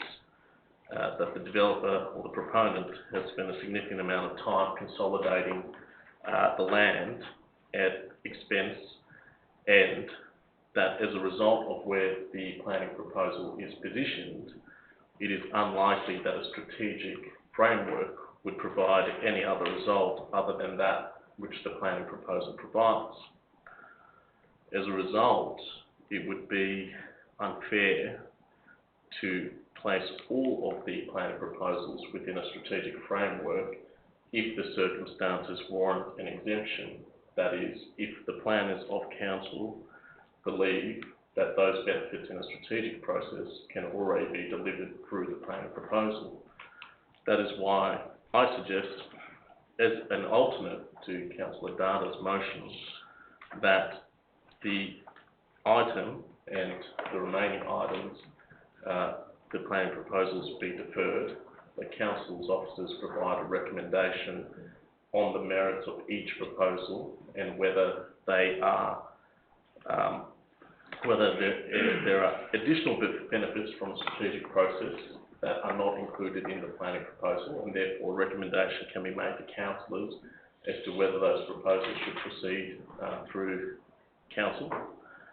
And finally, that in essence, those assertions that are made, for example, with respect to BPA benefits, with respect to things like road widening, with respect to there being no additional capacity for a different sort of development to be done on that land through a strategic process, can be tested through the robust mechanisms of council and council's officers, as individual councillors are not in a position to assess those benefits on their own.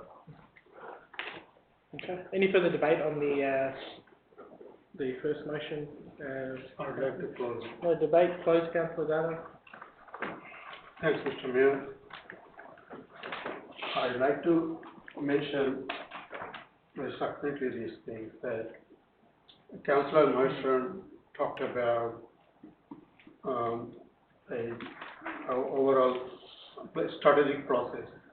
And I think that the recommendation that the majority councillor voted just a few minutes ago, that talks about community engagement and technical input to develop a master plan process and development funding framework. It is the most comprehensive and global approach that Strathfield Council could take. The master plan that Strathfield Council is projected to be prepared in consultation with the government of New South Wales will capture the best interests of the residents, and there will be one process, one framework that will capture all development applications. I think every council ideally should have a master plan that would capture to all of the developments with one lens for the best interest, to serve the best interest of the majority of the people. And that has been the approach, and in alignment with the approach that majority of the councillors voted just a few minutes ago to support my norm. I am urging all councillors here to please support my motion that council not consider the planning proposal until a master plan, the master plan that will be a consistent, that will develop a consistent framework that has been prepared for the Strathfield area of PR cards. I appreciate you supporting this motion. Thank you. That's just a question, how long will need this whole process? Sorry, Councillor Chai. Councillor Data had closed. No. So I'll put the Councillor Data's motion. Okay, the council not consider the planning proposal. Can we highlight that just so it's clear? Not that, the whole... The motion. The motion. Okay, so I'll put this to you, councillors, and if this is passed, the foreshadowed motion is lost, otherwise we'll see the foreshadowed motion. So I'll put it to you, councillors. All those in favour? Councillor Data, Councillor Reddy. All those against? Councillor Maswaran, Councillor Pensavini, Councillor Blackmore, Councillor Shah? Councillor Shah? I declare it carried. Now No, didn't go through. Sorry? Law. Oh, sorry, lot, sorry. Now we've got to go to the foreshadow. Sorry, Councillor. I'm thinking, I was thinking preempt. I know. Seconded for Stressful night. Councillor Maswaran's motion, Seconder. seconded by Councillor Pensavini. Okay, do you need to open on this, Councillor? Sure. I'll just do a quick cover. The motion now. What is intended to be dealt with is that it is not, as Councillor Data says, that we will not be doing a master plan or strategic planning exercise in this area. It's rather that we will be asking that process will be going forward, and we'll be asking individual components to justify why they ought not to be dealt with in that strategic process, but rather be dealt with by exception by the council. I think that's a fairly rational way to go about this, and it reflects that this process, which started with the implementation of PERCAS in 2013, has been ongoing for now 8 years. And there is a need for council to provide certainty to people that are investing in the area as to what's going to happen and to deal with them in a fair way. What we envisage in this motion as a way forward is that the proponents, if they wish to be dealt with by the council, will make relevant submissions, and those submissions can be, for example, in respect of The BPA benefits are already offered. They could be in respect of any affordable housing provisions and things that would ordinarily be dealt with in a broader strategic plan. And they can also justify why the heights and FSR and other provisions that they are seeking will not change substantially in a strategic plan. So we are putting the onus on the proponents to justify why a strategic plan is not appropriate in the circumstances. And if planners can be satisfied of that, then council can't shy away from its responsibility as a regulator to deal with their proposals. You either accept it or you reject it. You don't defer it in infinity, right? So that's the basis for this proposal. And I do note that we would seek to deal, or I would seek to deal with all the planning proposals that are within the per cuts in the same way, which I believe is good practice to provide consistency for those that deal with council. Okay, any further debate, councillors, on this matter? Just a query to the chair. Yes, councillor Tata. The items to be deferred to the next council meeting or the council meeting after the council's observation? Item should be. Sorry? Item? Yeah. And of course, I'm just clarifying that it talks about after the recommendations coming off the motion is being presented. Mm-hmm. Did you have a question to? I'm just the asking, director? clarifying, is it talking about the item be deferred to the next council? I'm just trying to understand the meaning of the word next.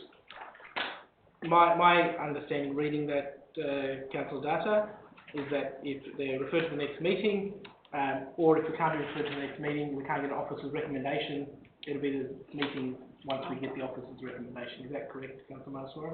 As it's written? Yes, on the yes, maybe we can clarify that language if it's So next meeting after the officer's recommendations are provided. The next meeting after the officer's recommendations are provided. Yeah, so if it couldn't be provided by the, March meeting. because the next council meeting, we actually have I think it's good that let's have an extraordinary meeting, and yeah, so, Oh, true. yeah, so I have to, March ordinary council will put. I would have to just remove everything before, after council's officers' recommendations are provided. Okay.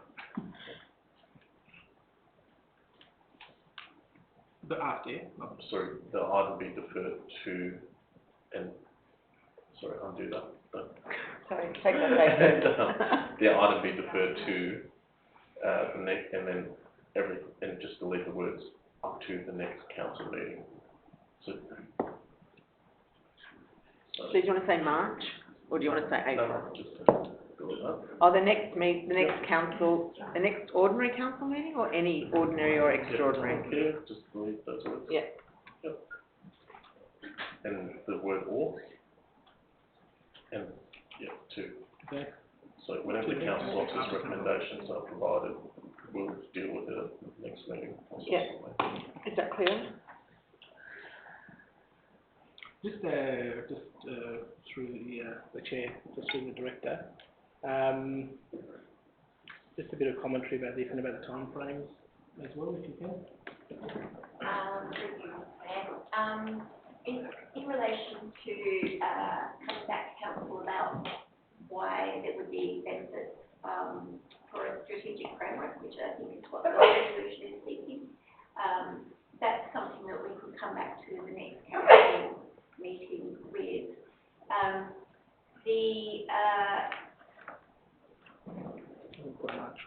just note that 1B, why the proposals be dealt with outside of the strategic planning process. I'm not quite clear what that means. There's a reference to a strategic planning framework being adopted, and I'm assuming that's the local strategic planning statement and the Parramatta Road strategy, the ministerial direction. Sorry to clarify, at this council meeting, and at previous council meetings, but this council meeting, there's a process that's being adopted, and that's why I refer to when I say framework, so I can appreciate why that language is confusing. But in essence, the what will now occur is that the council will make submissions to the state government for this to be dealt with as a state significant precinct. And that is the resolution as passed from 13.4. The resolution was that, council requests the general manager to approach the Department of Planning to explore opportunities for understanding what a governance framework might be for a state-led process. Sorry, I misunderstood this. So that's why I'm getting confused. Would it be there, What does it mean? Councillor Matswaran? What you're trying to achieve is that the proponents be invited to make submissions to council as to why the proposals be dealt with outside of the state significant precinct. Is that? Yes, in essence, yeah. Yeah. Did you want to amend that, or Yeah, so I'll just note. is that what you're? I'll just note the text of 13.4 is to explore opportunities for Stratford area per cuts to be declared a state significant precinct and to establish a collaborative working arrangement. Is the circumstances that the text of 13.4 was amended before it was adopted? No, wasn't amended. So is that wording, is that what you're trying to achieve, councillor?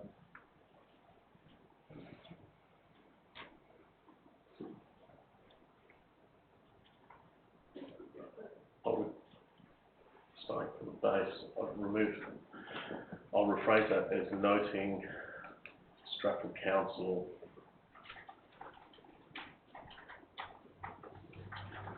has resolved to pursue the master planning of the Perth Cuts area.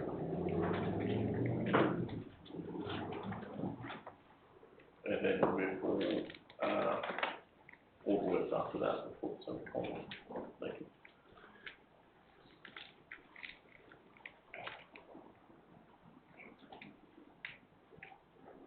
And then in respect of 1B, yeah, that's correct.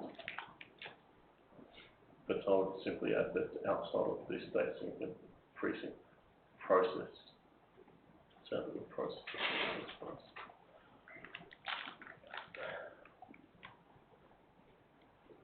Yeah. Do you want to read that out again? Sure. So, Okay, so just to confirm, Just highlight. foreshadowing the motion, and noting Stratford Council has resolved to pursue the master planning of the PR cuts area. A, that the item be deferred to the next council meeting after council officer's recommendations are provided. B, the proponents be invited to make submissions to council as to why the proposal be dealt with outside of the state significant precinct process. And 2, council officers provide a recommendation on whether the strategic process is likely to provide any benefits beyond those offered by the proponents currently, including elements to the value of VPA benefits, key type provisions around the consolidation of site and infrastructure, urban design, etc. Okay. Are you happy with those changes that councillor Considine? Sure. Yep. Is there any further debate on this matter, councillors? Mr. Mayor, if I have a question, can I ask for you whether this is sensible to council's planning staff? Yeah. Thank you, Mayor. Yes, noting that 1B, I suppose the comment was made that the draft planning proposal would have a lot of information, would get information that would support a planning proposal put forward by a proponent. They can make another submission if council requests that. But there would also be, should there be any further information around a public benefit offer, that there would be a formal process that we would expect a letter of offer. That may be something that the proponents may put forward, but we need to ensure that that follows proper processes. If that's what that's alluding to around affordable housing or public benefit offers. other than that, it's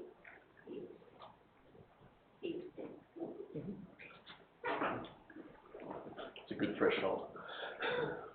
Okay, any further debate, councillors? Do you need to close, councillor Armstrong? No? All good? So I'll put this to you, councillors. All those in favour? This is the motion, yeah? Do we do it foreshadowed?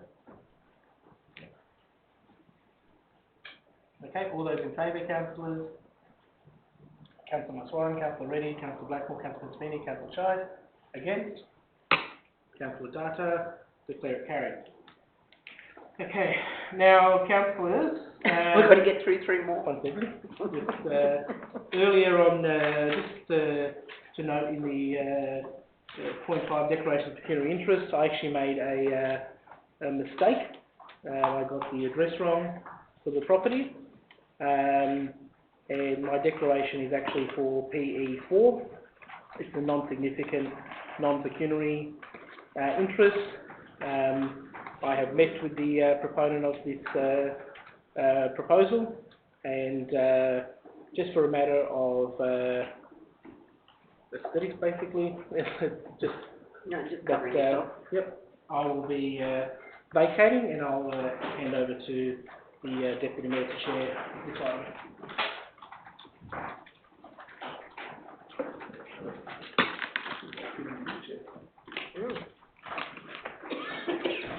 Okay, so we're looking at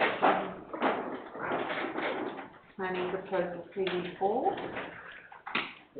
So 11 P4 or P5? PE4. So the mayor made a error. He caused it PE5, but now he's made a conflict of interest in PE4. Deputy Mayor. Yes. 1 minute. Yes, Councillor. I don't intend to declare a conflict of interest in respect to this matter. While the Mayor's recused himself, I will say that I met with the proponent or representative of the proponent on 6 December 2022 and 23 December 2022. I received representations in respect of this planning proposal. I have not received any benefit or do not expect to receive any benefit from the proponents, and I have no other relationship or no other meetings with this proponent, bar those 2 meetings. If I may summarise the content of that meeting for the council, I know it's outside ordinary procedure. Do you want to take it, stand up please, Mr. Sure. Minister? Thank you. Apologise. The proponent made the following representations to me, that the proponent has spent considerable time and money consolidating the various properties to form this site. The proponent has made a significant VPA offer, including road widening, financial contribution to council and affordable housing provisions. And the proponent feels that the proposal would be best served by it proceeding to Gateway with support from council, and that the proponent was frustrated that the recommendation originally made by the planning panel had not been adopted by council. The original recommendation was to approve? I'm unaware. That's simply the representations I received. Mm-hmm. All right, so looking at, oh, yes, I'll move that.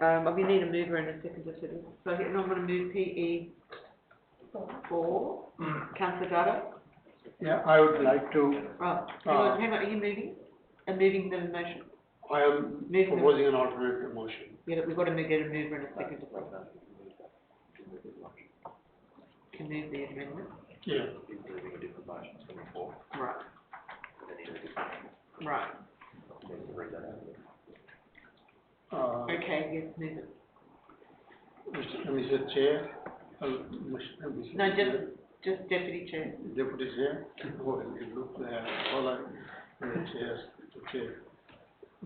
I look like the Chair, thank you. That's right, that's what I meant.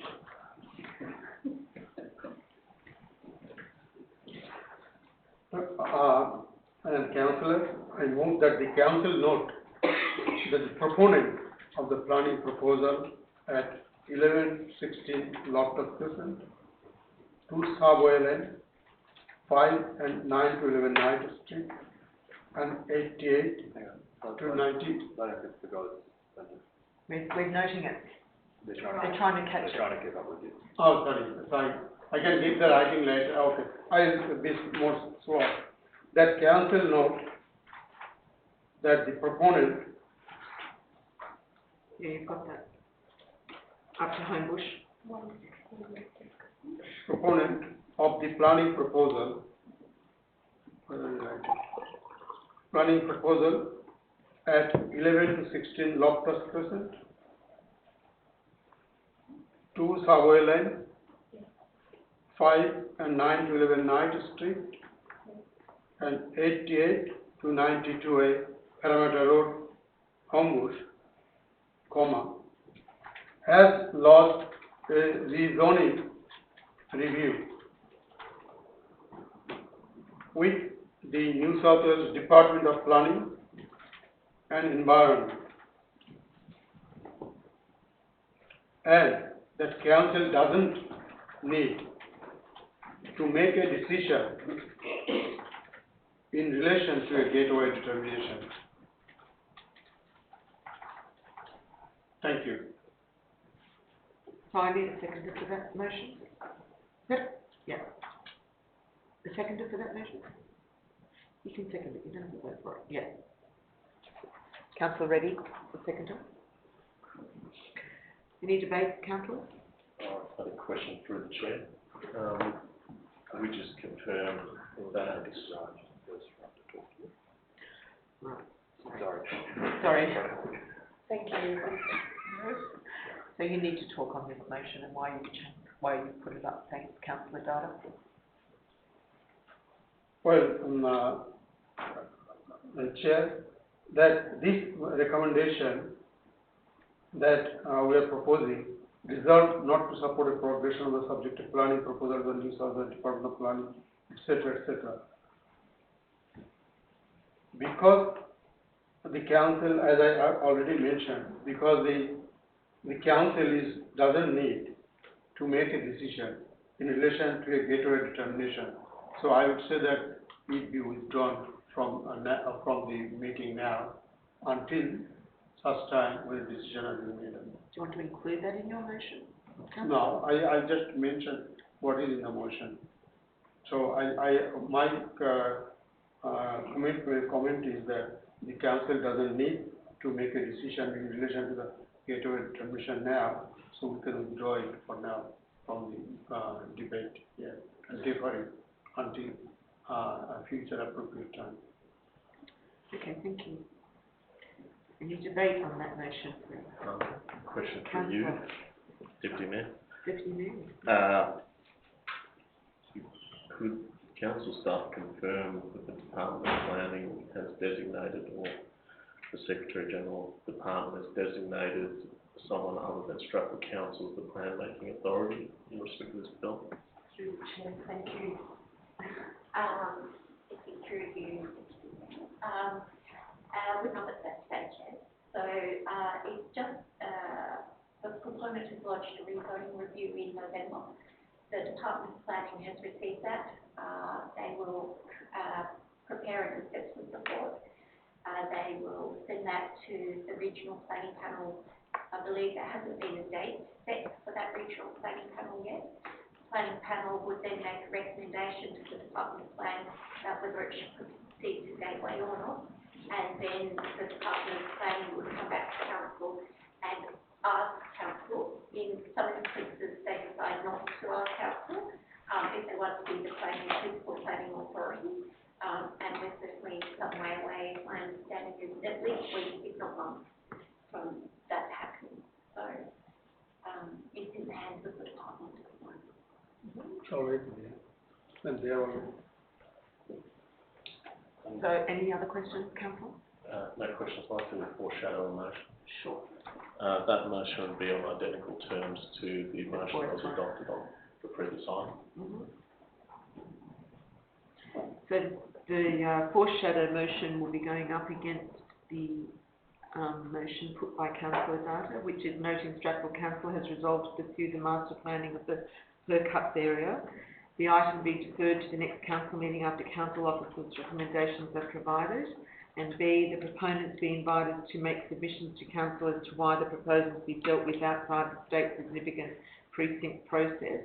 And council officers provide a recommendation on whether the strategic process is likely to provide any benefits beyond those offered by the proponents currently, including but not limited to the value of the VPA benefits, key sites provisions around the consolidation of sites and infrastructure, urban design, etc. So we go back to the first motion for councillor Data, and we're going to be voting on that. Do you want to close on that, councillor Data?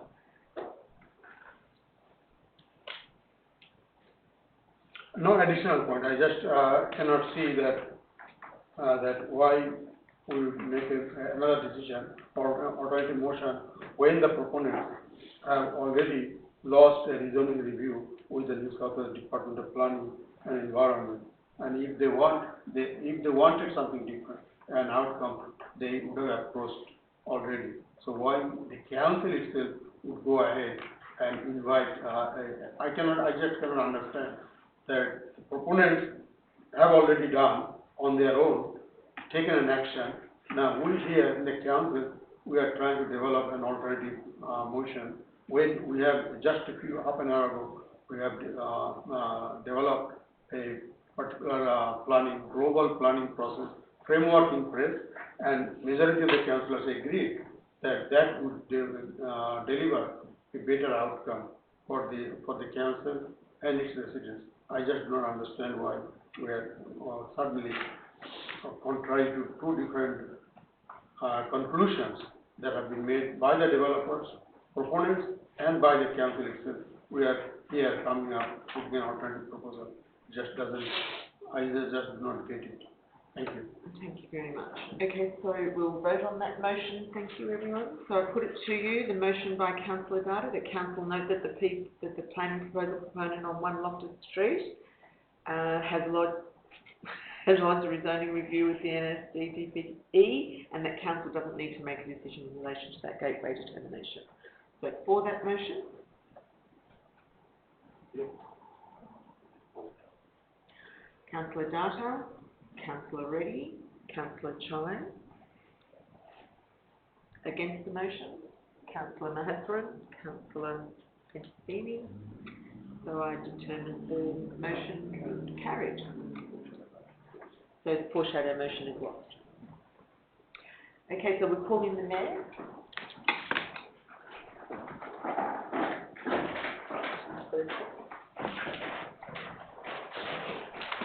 We'll take it off.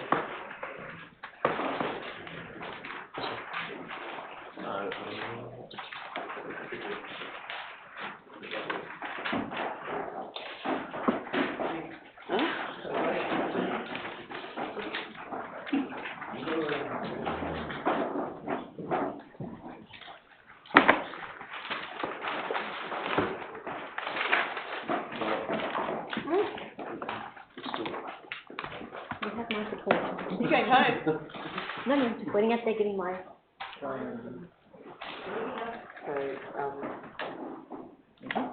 all good. Yes. Before we move on to other business, can we just go back to my declaration of conflict of interest, which is just in the minutes, click in the minutes on that previous motion. Would it be possible to amend that to include the specific dates, which I provided? I believe it's the 6th of December and the 23rd of December. Just before we move on to the motion, he just noted that he met with And the. would it be possible to reflect that Councillor Maheswaran met with the proponent on 2 occasions? Not the business of holding meetings, Sort of bumped into.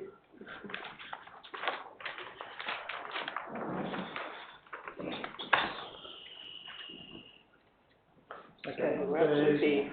Councillor PE5, Yes. page 475. Do I have a move, please, councillors?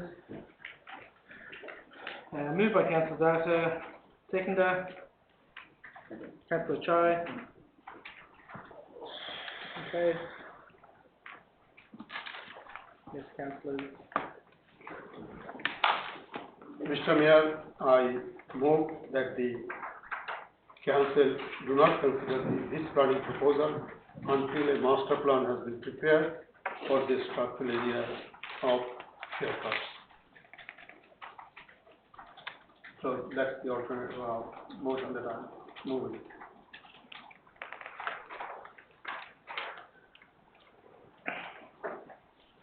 Okay. Any debate on this item, councillor? We're back to square one again.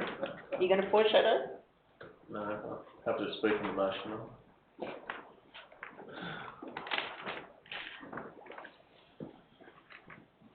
Which motion?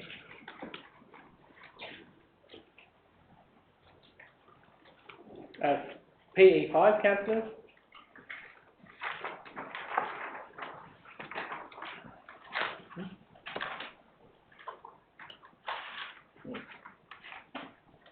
Any debate on this item, councillors?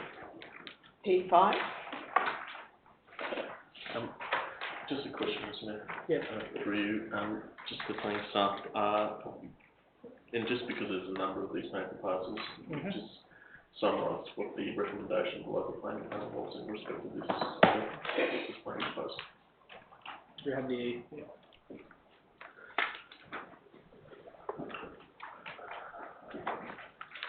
Through you, Mr. Mayor. On the, I believe on the 5th of May 2022, the local planning panel recommended that the planning proposal proceed to gateway determination.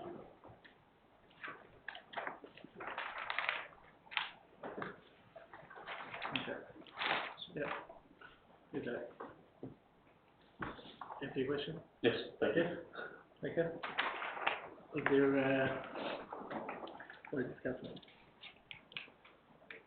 So sorry, just, so right, councillor Daly, you're proposing this? Not to consider. Yeah, okay. I don't remember that sort of thing. The first thing, something first. Yeah, well, no, because the first one we didn't do together on the planning to go to right stopping. That one. Sure, again, foreshadow. Sorry. Yeah.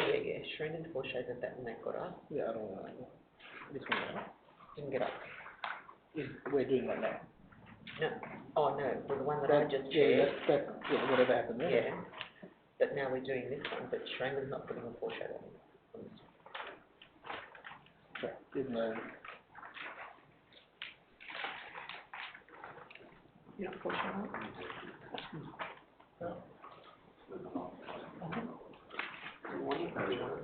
Mr. Mayor, I'll foreshadow the motion. Yeah, yeah. So, yeah, On identical terms to the foreshadowed motion that was adopted in P3.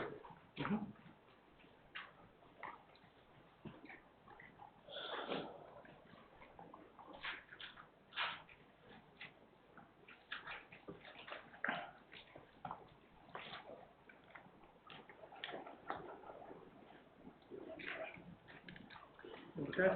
Okay, so we Is go there any further debate on the original motion, councillors? the council do not adopt the consent. Yeah, that one. Yes, Mayor. Oh, do you want to speak on it? If anyone else is not talking. Well, yeah, you can speak, and then if there's debate after that, councillor. Sure. Again, Mr. Mayor and the councillors, I support that the councillor not consider the planning proposal until a master plan has been prepared for the structural area. Master plan is the basic document that is guide the council on various development aspects. And we are in the throes and developing a master plan, and for the benefits of various factors for structure that include affordable housing, that includes developing a consistent framework for the whole council, I cannot agree why someone who propose something that is going to be done on a piecemeal basis and by and large, definitely the council, the residents will lose out on various sort of contributions, including contributions to the affordable housing scheme. So I recommend that if we are looking for the best interest of the Strathfield residents and the council, we let the council develop a master plan and then use that master plan to guide all pending developments in the local government area. That is a consistent process and that is in the best interest of the local community. Thank you. Okay, any further debate on this, councillors? Yes, Councillor Chai. Through the chair, is there no chance to ask questions, you know, when you last started to the conclusion for the first one? P3, now I have a chance to ask. Yeah. When I ask if there's any debate from the councillors, that's when you're allowed to speak then. Yeah, We've been here for over a year. I just want to know, the question, you know, how long will it be, you know, for the master plans, you know, of North Homebush, to be done? How long will it be? That is, as last starter asked, you know, want the development to be wait until the master plan ready to guide this project. How long's a piece of string? That's my question. Okay.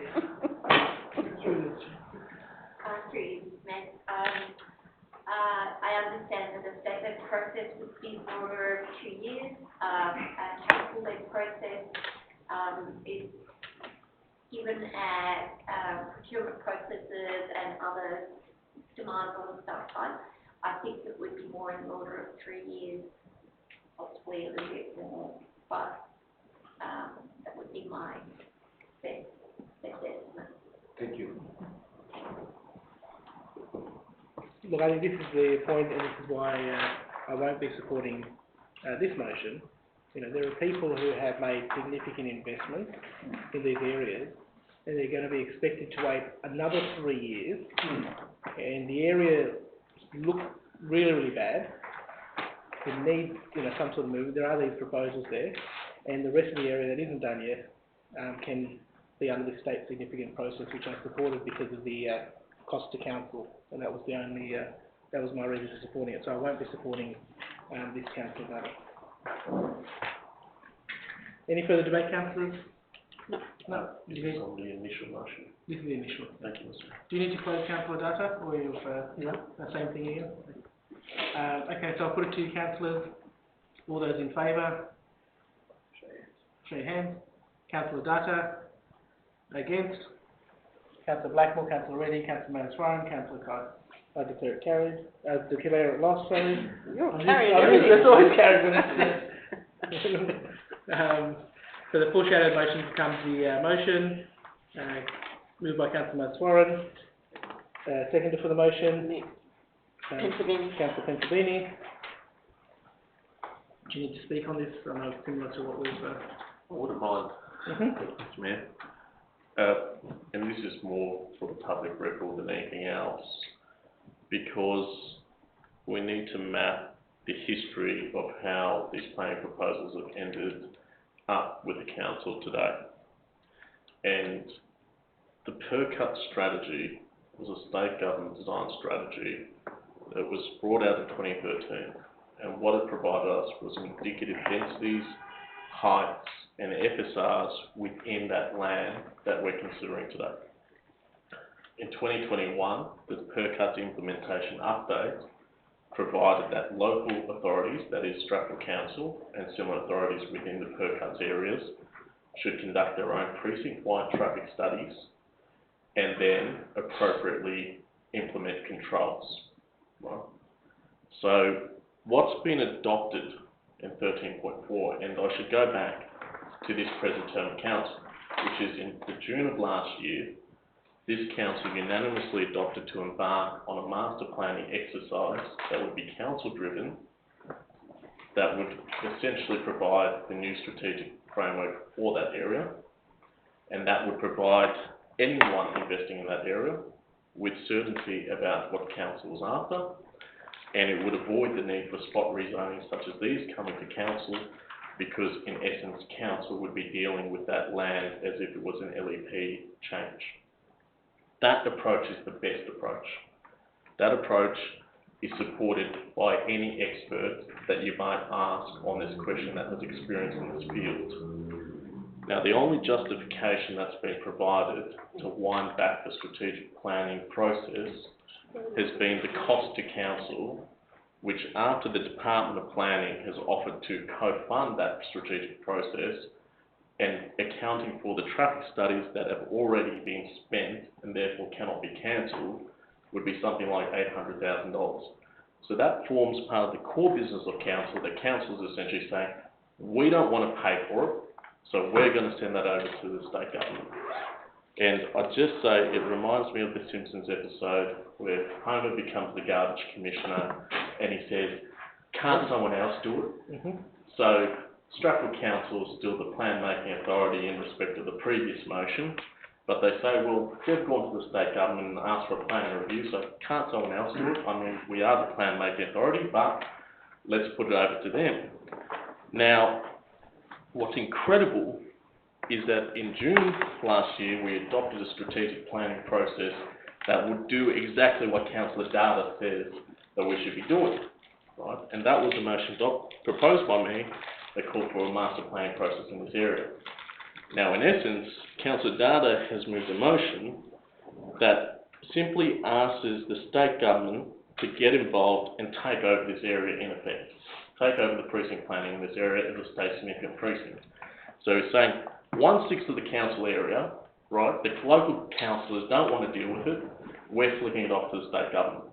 If the ordinary residents of this area can understand that as the planning process, they would be shocked and appalled, because in every other council, councils are begging to say, give us back our planning powers, allow us to have a vision for the area, and then there's one councillor and one group of councillors. Point of order. Sorry, what's your point of order, Councillor Data? Point of order, Mr. Mayor, the point of order is that it was discussed and it was reinforced by the officers that by approaching the council, we are doing two things. What's your point of order? The point of order is, it is not giving control. The council what's the point of order in the code of meeting practice? No, point of order, there is a point of order that Councillor Marshall is saying, he was not here, when the debate was probably happening. And the point of order is that he saying that the control will be given to the state government of our planning process. And it was reinforced and debated. Councillor Data, it's not a point of order, you're debating. Take the seat, please. No, I'm debating. Councillor Data, take the seat. Councillor Mansourian, you have the floor. Why it is not a point of order? The information is misleading. Is contrary to the... One second. Through the chair, just to our director, have Councillor Data identified a point of order? Right, well, I will now see into that one. Yeah, sorry. Okay. You haven't raised a point of order. Through you, Mr. Mayor, I think Councillor Data is, the point of order that he's pointing to is whether or not the process, whether Councillor Massaran is making a correct statement about whether council has control or not over the planning process. I believe that's the point of order. That's correct, yes. You may want to seek clarification from the director on that before you make a ruling. Okay. So just, through myself. The director, actually, just to point of order, does the statement that Councillor Maswara made, that council loses control of the item?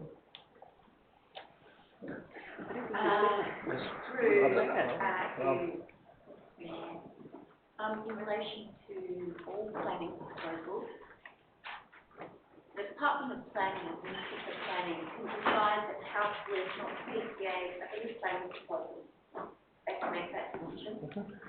They can, ask council if they would like to be the PPA, but they can also direct the council is not the PPA. So, at this point, no, we haven't lost control of the LEP. That is a mechanism the state government always has available to it in relation to planning proposals. In relation to the master planning process, and the way forward, which there was the resolution of council, by the master plan. There was the resolution of council to, progress the 6 to 10 year housing supply in the corridor, in the PR card, and there was the resolution of council not to fund the master planning process. I just point of clarification on that. Did you want to withdraw your comment about council losing control, councillor Swan? Not at all. Not at all. At the end of the day, the state government and the Department of Planning looks to local government authorities to identify precisely how they are going to deliver housing targets, and where council refuses to essentially fund its own master planning exercise, right, then you are essentially turning around, and when the general manager is being asked. The question is that, if it has been already identified that certain information was misleading, and the mayor has requested that if the councillor would withdraw the information, and if the councillor doesn't, what is through the chair to the officers, what is the process to ensure that this information is withdrawn, because that is grossly misleading. Through the chair, up to the officers. Chair to you. There we go. I think given the current topic that is in discussion, there would be different points of view in relation to different agencies that we're working with, and those points of view would be acceptable based on the particular topic. I don't see it as a misleading information. I see that the council is sharing a point of view in relation to the government. Sorry, question for the chair. Yes. What is a state significant precinct, and what does it mean to have a state significant precinct is read? Through you, a state significant precinct is declared by the municipal plan under the state environmental planning policy precinct, and we're under the Eastern Harbour City. And a state significant precinct must be one of a number of things: a large piece of land in single ownership or control, of state or regional importance, particularly in relation to housing or jobs, or environmentally or nationally significant, or heritage and historical. So in this instance, state significant precincts would be that it's important for housing or jobs. The changes, as I said earlier, changes to the Strathfield LEP would happen, maybe made through the steps with detailed planning in the Strathfield DCT.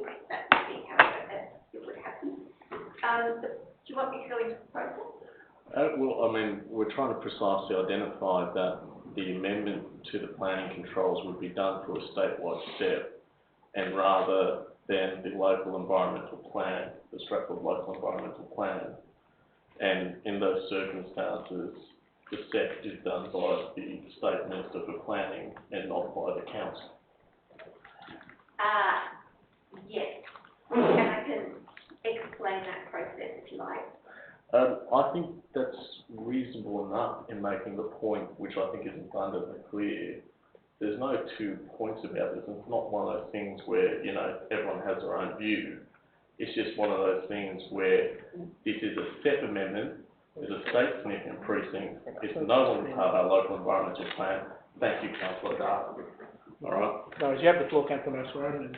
That's about it, really. And I just think it's incredible that the council has now embarked on this crisscrossing journey of how we're going to undertake a strategic plan, and it gives no certainty to business, it gives no certainty to people that deal with council, This is the third iteration, third motion dealing with how we're going to undertake the strategic process, even though this is something we initially unanimously supported, and it leads to a high level of uncertainty.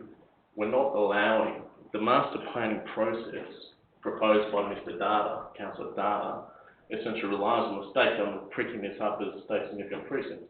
That is not guaranteed. So if that does not occur, there is no strategic planning process, and those that have planning proposals before council are stuck in planning never land. Right? So that's why we are allowing them to make their case that they provide BPA contributions and they provide a number of benefits that may be equivalent to what would be achieved in a master planning process. That is, the public benefit is not less than in the master plan. They still must satisfy council's officers that there is no additional benefit in proceeding with these planning proposals under a master planning process. Okay, any further debate on this item, councillors? No? Councillor Montfort to close? No, oh, you can say something else, go on. Let me start again. Go, No, councillor. thank you, that's it. No, as I put it to you, councillors, all those in favour? Councillor Blackmore, Councillor Reddy, Councillor Montfort, Councillor Coe, Councillor Pennsylvania, against, Councillor Data, I declare it carried. We'll move on to PE 6. We're going to do it Page again? 482. We're going to go through this again, councillor? No, no. Moved by Councillor Blackmore, seconded by the Deputy Mayor. Mr. Mayor, I'd like to move foreshadow motions. I'll go to put a recommendation up. I'll put a recommendation up the same as the foreshadowed previous motion.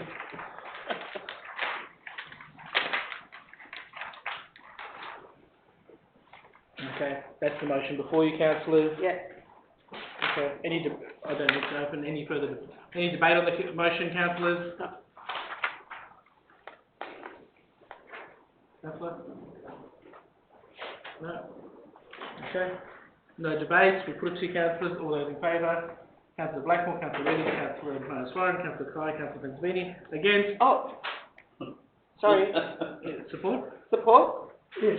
Lesser. Okay, unanimous. Hold me up. Just hold me up. Okay, I declare it carried. Stand on your own leg, okay? Not really, not after that. You're going to knock me down with a feather. Okay, PE 7, I believe Councillor Monastery indicated he was going to leave. Is Councillor Hall, she can come back now? 91. You're in, I'm out. It's a moving door tonight. That update really helped. Everyone's looking at their pecuniary interest. Do you think he's scary? Okay, so PE 7, mover councillors, Councillor Beanie, seconder, Reddy, Councillor Reddy, Councillor Hall, welcome back. Page 491. I would have had a Councillors. If I can just get, just for the public, just a bit of commentary on this recommendation through the chair. Through you, Mr. Mayor. So this site is at Amber Street in Strathfield. It's the site of a recycling facility. The owners of the recycling facility also own another facility in Canberra called the Hume Recycling Facility. And it's a materials recovery facility. So there was a fire late last year. And the owners of that facility are looking for a planning consent adjustment at the Enfield site because they would like to increase the tonnage of recycled materials moving through the facility. And because of that increase, it would trigger a state significant development application. So currently they have a development approval because the tonnage is under the trigger. So the planning pathway, which we believe would be a state significant development, They would also need to get a new licence or an amended licence from the EPA for the increased tonnage. And we are aware that there are ongoing issues with amenity impacts for local residents, including noise, traffic and dust. They are looking at extending the hours of the facility to accommodate the increased movement of recycled materials coming into the facility. And we believe that we're looking to extend the hours on a Saturday, a Sunday, and possibly during the week as well. And if it does come to that significant development, council would have the opportunity to make a submission to the Department of Land. Sorry, I missed that last bit. If there's a state significant development, council would have an opportunity to make a submission to the Department of Land. So just a question. So if this is accepted by the government in regard to the submission, when and how will our residents be told what's happening? Through you, Deputy Mayor, in some instances, councils do take in past experience, council sometimes notifies the local community that the state significant development is on exhibition and advises the community that they could make representations on their own behalf. Because as you know, this area is really been affected by our other industry in that area, and there's a lot of people suffering already. So I'm sure we have to keep our community involved and make sure that the communication is done fairly well. They're very, very sensitive residents. Thank you.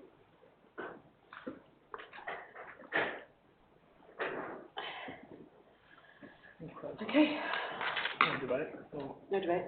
No, I think the motion It's okay? Okay, I'll put it to you, councillors. All those in favour? Unanimous? Okay, we've got Councillor Maswara. 524. Okay. Done. Oh yeah, they're all in. Are we finished? Oh, the extra, yeah. The urgent motion. Okay, so 15 matters of urgency causing clause 241 Local Government Regulation Act. I believe. It's really urgent. Yeah, only because we've got it. Councillor Maswaran has recommended that a motion be deemed as urgent. I think it would be just with this one, councillor. I just question the urgency of it, and is there a deadline for the funding or something like that? That is why it's an urgent matter.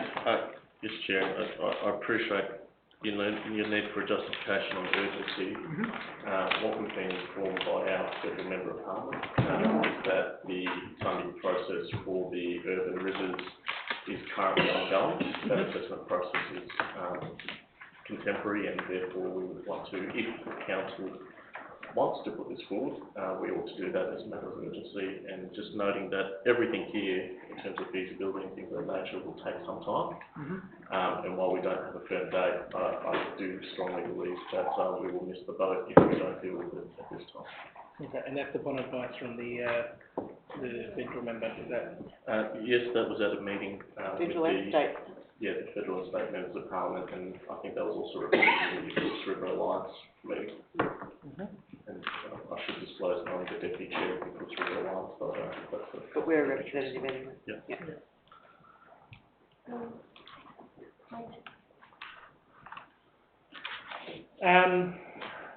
Look, I'm happy.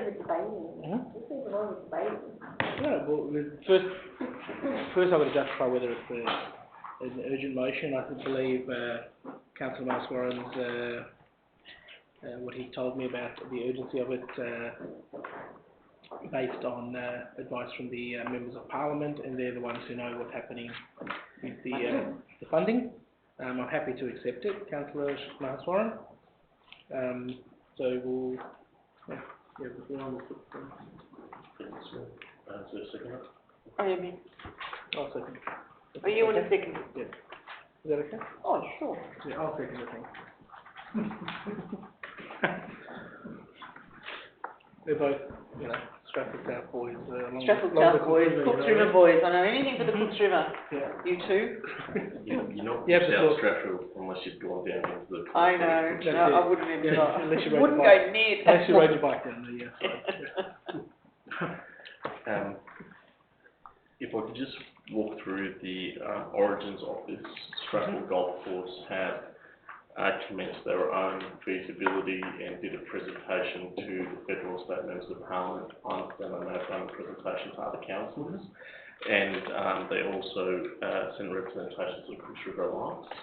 The basic concept I've tried to summarise and best summarise in pictures for, which is that there is a point in the Cooks River that is at the start of the Stratford Golf Course, and in essence the Cooks River becomes quite narrow there, and they've identified that that would be an excellent location for polluted traps. The Cooks River Alliance have confirmed that most of the pollutants and debris that are coming into the Cooks River come from its upper catchment that runs through industrial areas. I'll be on that sort of area, and you can take a quick walk down there and see the state of the river in that section. It's more of a garbage dump than a river, and it's mostly congested and blocked. That's outside of our council area. In essence, the Stratford Golf Course also has a underpass connection under the M3 that links underneath that area that is close to the public but open to golfers. And what you'll see in figure 1 is the proposed point where the polluted trap would be placed. And then at figure 2, you can see where Stratford Golf Course suggests that we may be able to provide public access for the residents within the main Stratford area across into across the M3. Currently, if you Underneath the M3. Underneath.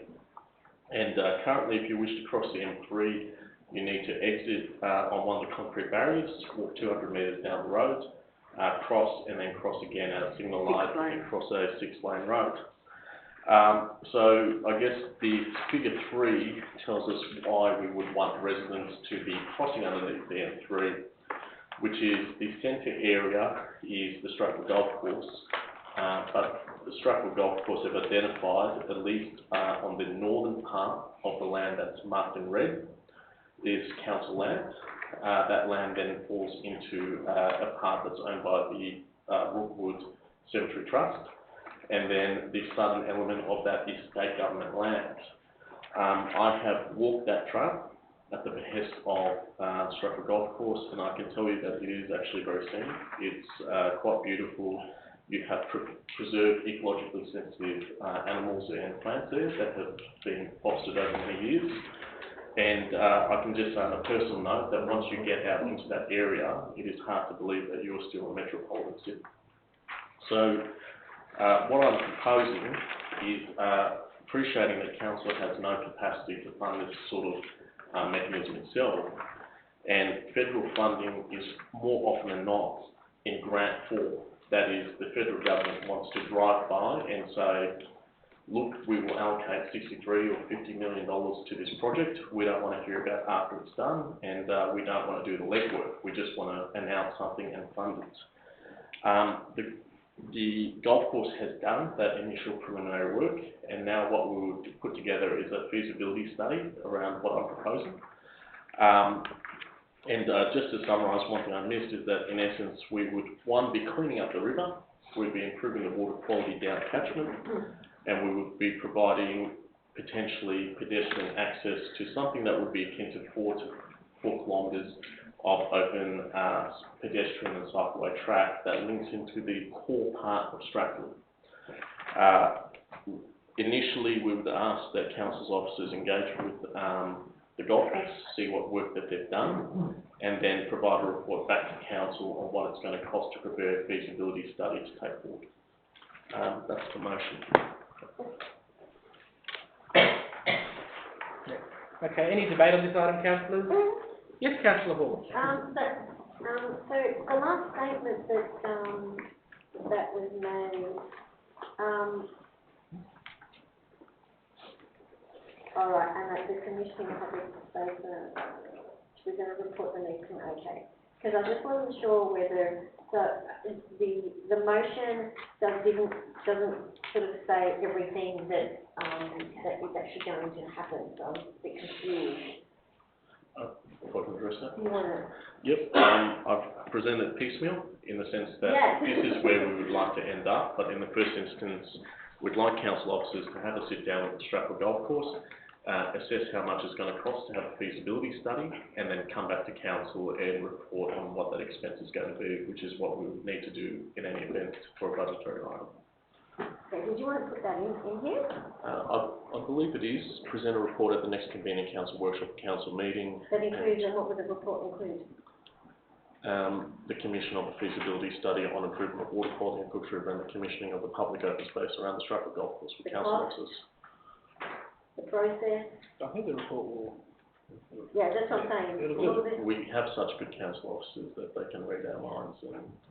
Oh, I'm not concerned about the officers, I'm concerned about the residents, just to make it a bit clearer where I'm still in the report, that was all. But it's, The feasibility study captures on it. I just want to, one small point, councillor Maswara.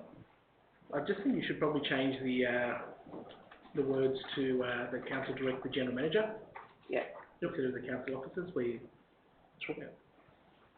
And can I also add something, or maybe change this? The Stratford Golf Club is not just come to Stratford Council either. They're going to be going to all different councils to see how they're going to all work together to make this feasibility study happen. $50,000 is what they're saying is going to be a minimum amount of money to put this feasible study together.